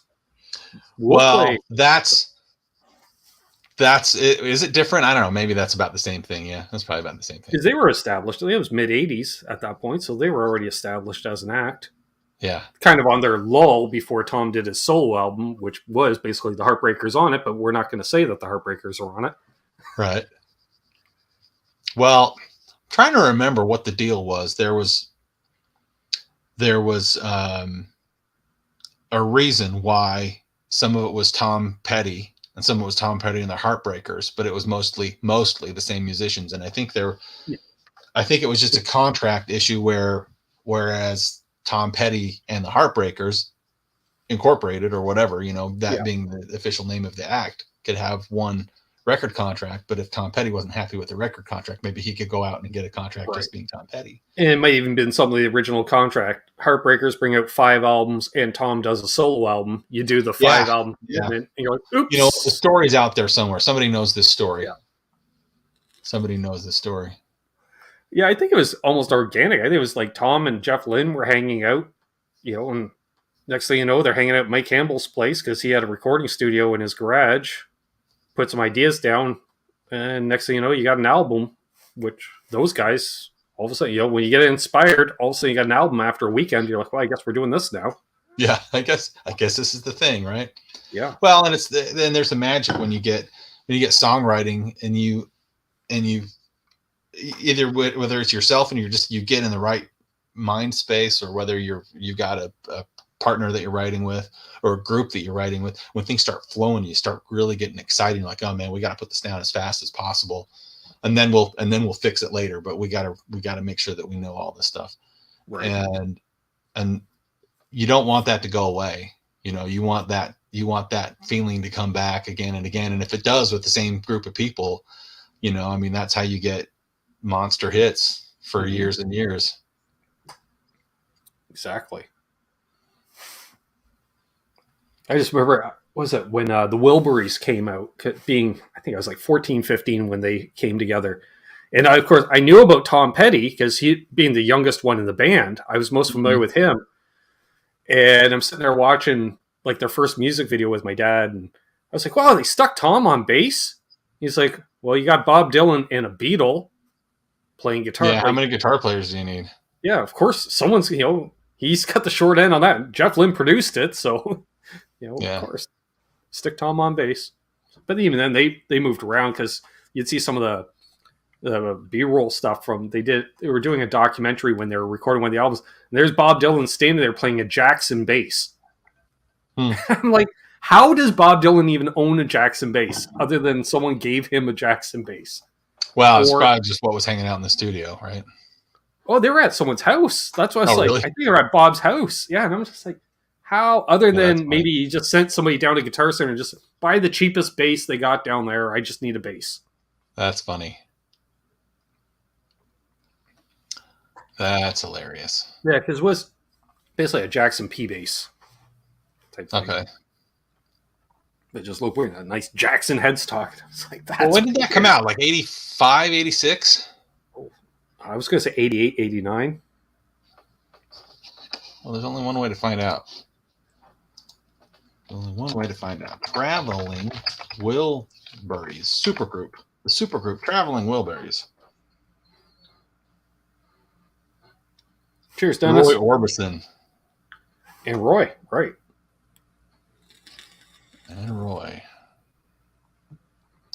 88 through 91. Mm-hmm. So there you go. I was a big Wilburys fan. I don't know why, but I was. I think it was music that I could listen to with my dad, and he's like, oh, these guys are good. Of course you'd say that. They're your generation, Dad, for the most part. So you know what my mom was telling me, because I grew up with a lot of classical music and like talk radio. I've never heard my parents listen to anything other than classical music or talk radio. But as we're talking about, kind of like some of the things that I do, and my mom says, well, boy, it just seems like that in the late 50s, like just music it just got really loud and just obnoxious.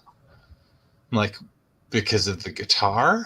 Because that's the only thing that it would have been. So she's like, well, I liked the Beatles, and I liked Jerry Lee Lewis, and and she names off a couple other, like that. She's like, I liked the Beatles up until like their third album. And she doesn't know any like Beatles albums. She just knows that like 8 days a week she likes, but probably like Revolution she doesn't like, Right. And for those wondering, Wilbury's drummer was Elvis's drummer. I can't remember his name, but they used Elvis's drummer. So, what's up, Keith? What's funny is like, she says she likes Jerry Lee Lewis, which to me is, how you can't get much more like formulaic early rock and roll than Jerry Lee Lewis. Yeah, not to mention, if you're at all a straight and narrow type, he was pretty much the Slayer of his day. Yeah, right. But he was also coming out at the time when my mom was like late teenager. Right. Yeah. So that was the time. We didn't have the internet, so you didn't know as much. She doesn't want to know. She doesn't want to know about like Glenn Miller or Count Basie anymore.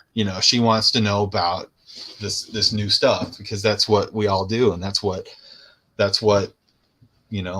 every generation does. Every generation finds the music that is new to them, and then you just kind of stick there. And like there's of all the music that's come out in the last 20 years, I've probably listened to like 8 albums of anything. I'm not kidding. Same here. And I just don't enjoy it. And that's okay. You don't have to like everything. I know guys that will staunchly defend whatever kind of music is being made and be happy about it, and good. It doesn't have to be for everybody. Exactly. And then, you know, for me, I kind of went backwards a lot. I mean, obviously the stuff that was out when I was coming up and was a teenager, and, you know, like the late 80s and early 90s stuff, like right up until grunge. Grunge was where I was like, oh, all this new stuff is just noise.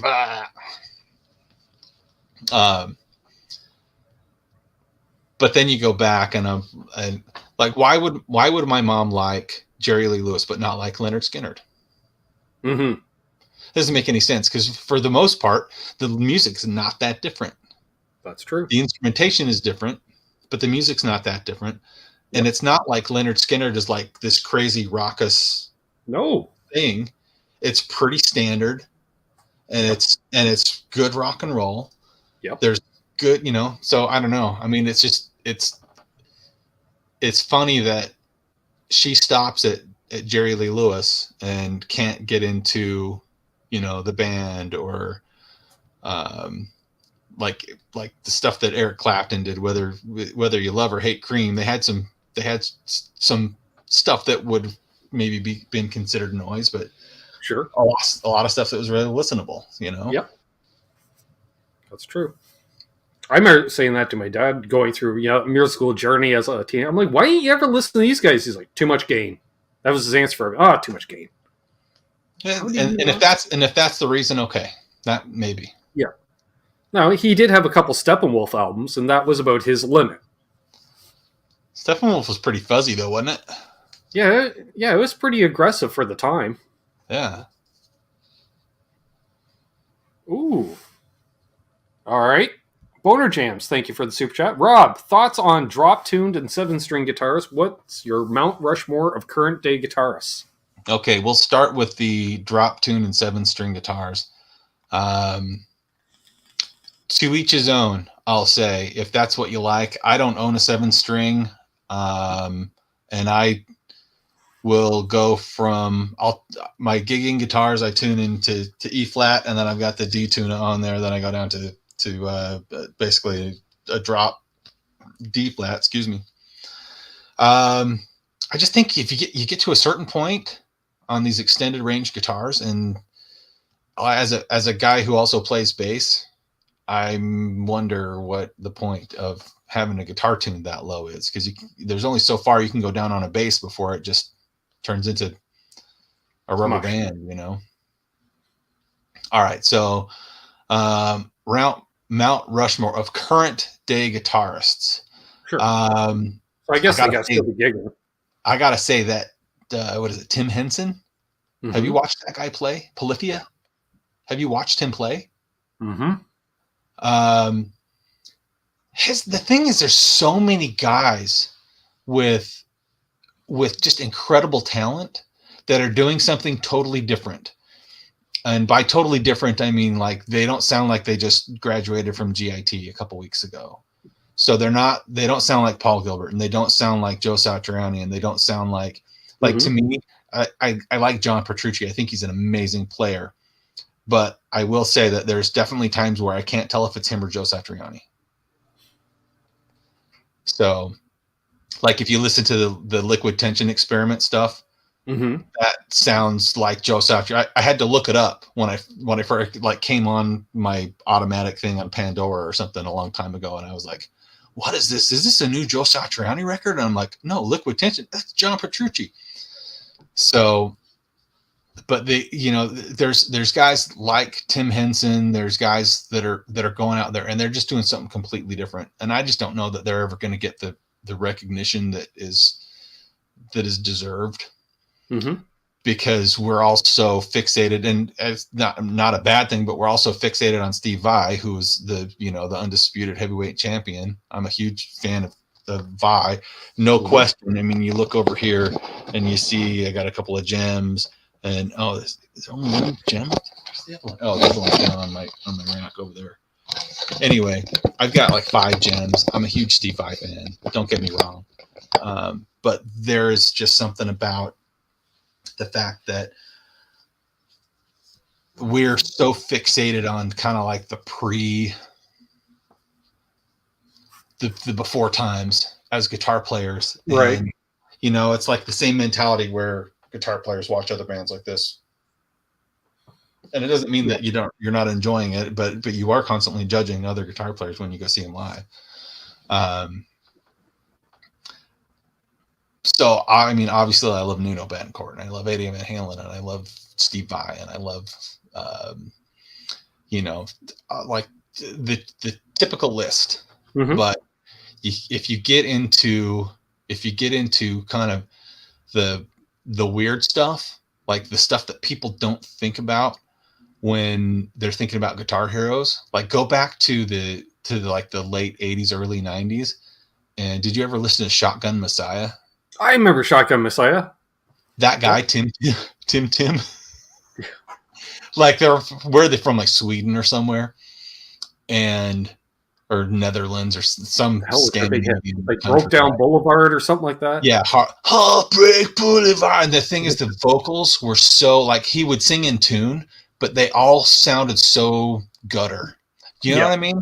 Like it sounded so trashy, but it was so good at the same time. It's like he was hitting every note, and great range, and the timing was good, and the riffs were great. Nobody cared. You know, they had a couple of albums that kind of did okay. And yeah, I know there's going to be some people here that are like, oh yeah, I love Shotgun Messiah, because I think that your crowd is kind of like very similar to me. Like, remember some of those like weird things that kind of like came and went really fast. Yep. Yeah, Matt Heafy. Just what a great record. Like that one, the yellow one, like had like the desert scene on it or whatever. What a great record that was. Yeah, I remember that came on Hair Nation like last year before I ran it at XM Radio. And I was just like, oh yeah, I haven't heard this, Jesus, since high school.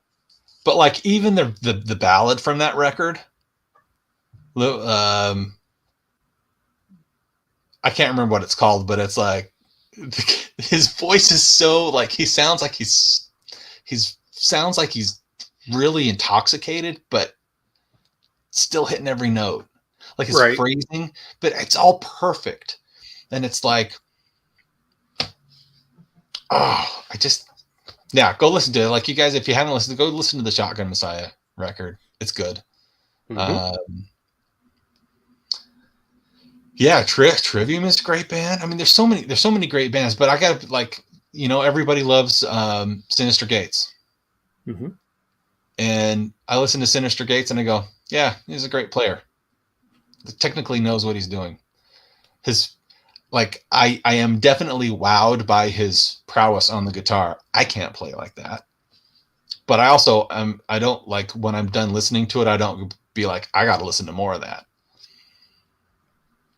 So, you know, again, I'm an old guy, so it's like Avenged Sevenfold to me. That, you know, when did they come out? Like 2005. Yeah, about that. I mean, they've been around for a long time, and that's good. They, you know, they're kind of the top of their heap. But yeah, I can't. Now I do think like John 5. I think John 5 probably reins it in, and by which I mean like I think that he could outplay anybody out there. You might be right on that one. And I know Boner Jams loves him some John 5 too. Mm-hmm. Okay, Sounding the Seventh Trumpet was in the year 2000. So 22 years. That's pretty good. That's, you know, damn good. A lot of bands don't have that longevity. Most bands don't have that longevity. Most bands don't make it past a year. And to think about what they've done, and 20 years later, they're still at the top of their game. You know, I mean, for them it was a good rise, but for them to be consistently like growing, and they're still doing huge shows and festivals and things, and they're, you know, I mean, they've hit something that definitely works for them. No, and I have no doubt like Sinister Gates could probably do a lot of different styles. I mean, most of the guys out there could. You know, you think about Tom Morello and the chunky death grunge that Rage was putting out, and like good riffs, just like good grooves, nothing that you would like, you know what? And I think it appeals to a lot of young guitarists, because young guitarists that are just starting out can pick up their licks and learn how to play. I honestly thought when Tom Morello, the first time I heard that first Rage album, I went, this is going to be the next Eddie Van Halen.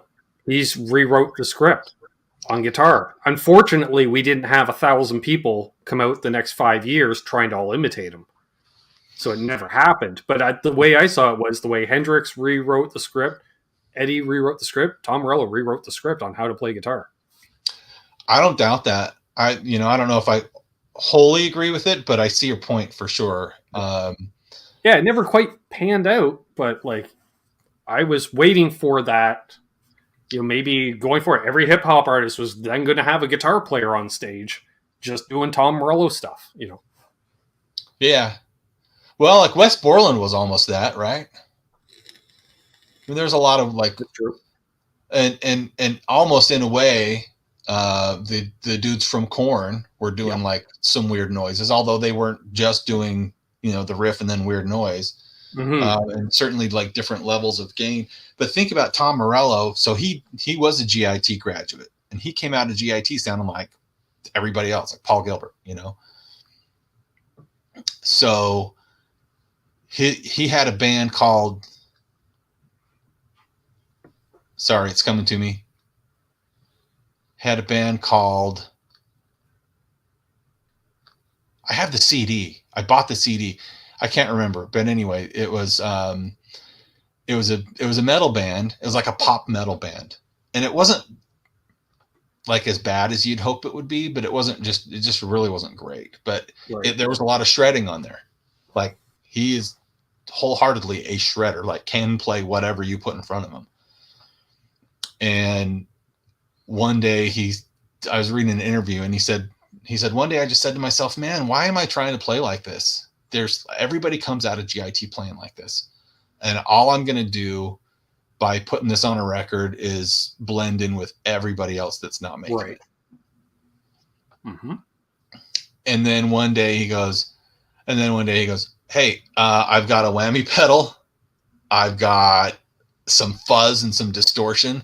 Let's just make as much noise as we can today and see what happens. And I think getting that in addition with the guys in Rage Against the Machine, that's the songwriting team that just really like, okay, how do you take this riff and what kind of a drum beat does it need, and then you get Zach De La Roca who's got more energy than anybody I've ever seen. That's true. And like being able to yell like that for 4 or 5 minutes at a time. And I'm not a huge fan of Rage Against the Machine, but I definitely I get in that mood where it's like I want to listen to Rage Against the Machine. And throwing their music into movies and stuff, like at just the right moment. It's like it's the perfect soundtrack music, you know what I mean? Yep. Agreed. Well, on that note, I think we should probably wrap things up. We've gone a couple hours here. It's been a great hang. Everyone had some great questions and comments tonight. If you haven't already, definitely visit tesiswitch.com and use code. Use the code Canucks and save 15%, and that's good for everything, man. It's good for everything. Earthquaker pedals, Keeley pedals, Voodoo Lab stuff. If you have any questions that you want to hit me up with offline, you can email me, tesiswitch@gmail.com. I know some of you guys in the chat have communicated with me privately in the past, and I certainly encourage you to continue to do so. I know I always say this, but man, thank you everybody for tuning in. Thank you to Ben for being such a great supporter.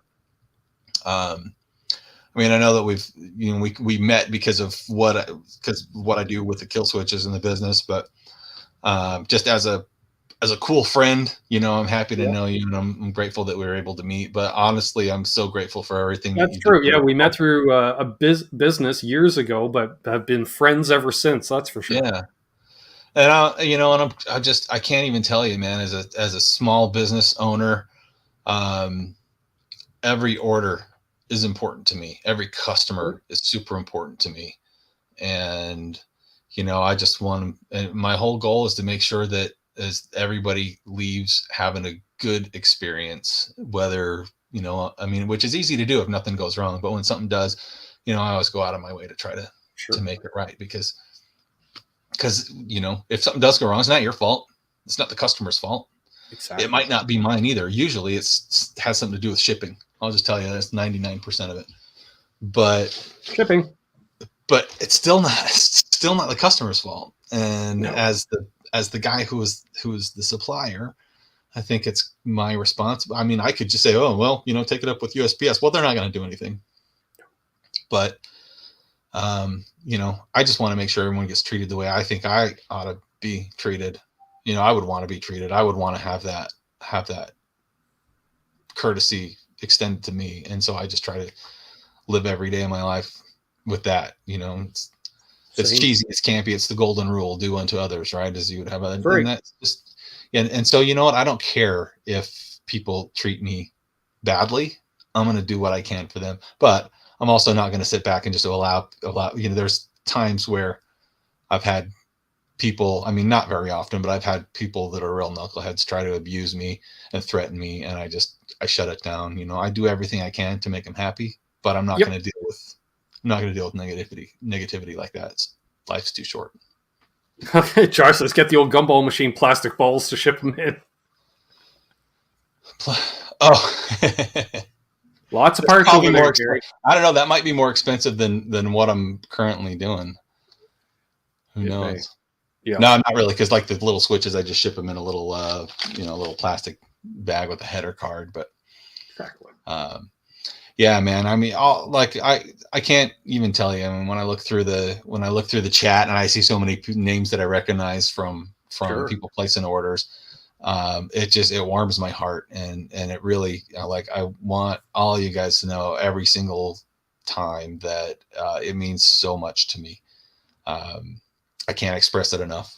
You know, the fact that I'm able to do what I do, and not have to deal with another boss, or have to deal with, you know, asking for a day off when it's time to go on tour with the band. Right. You guys have, you know, when people say I'm living the dream, well, they don't really know.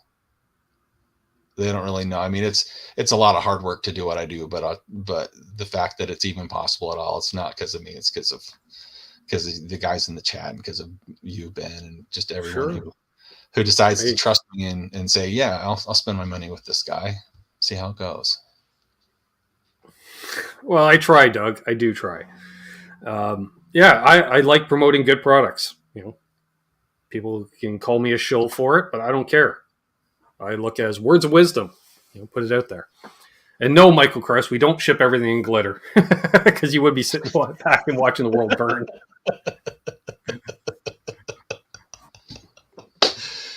Oh, put a, like that dude who does the glitter bombs, like, for people who steal the packages off of portraits. Yep, I like it. Oh man! All right. Well, look, I've gushed enough to you guys, but it does mean a lot, and thank you so much. All right, Keith. Thanks for having me on, man. I always have a good time. I always have good conversations with you. Yeah, see there, we got a Tesi Switch right there in number 1. Excellent. Got to have one. Looks good. Yeah. So, yeah, thanks everybody that tuned in tonight. Shout out to my mods for putting the links to Rob's stuff in the chat. Always appreciate that. Special shout out to anyone that donated tonight. Helps pay the bills and stuff. Keeps me in Tesi Switches even. You know, that's good. We like that. And I'll be back tomorrow with Canucks with Guitars, and then we'll see where it goes from there, folks. So, as always, hold those doors open. Let my sister in ahead of you in traffic, because she doesn't have a license. So just let her go. Oh, and she needs to be thanked for putting all the links up too. She has been she's been fantastic this evening. Yeah, that's right. Yes. Even though she had to beg for appreciation, but it definitely was there, even though I didn't say it. That's true. So be good to each other. Happy tone chasing, and of course, don't litter. Just don't.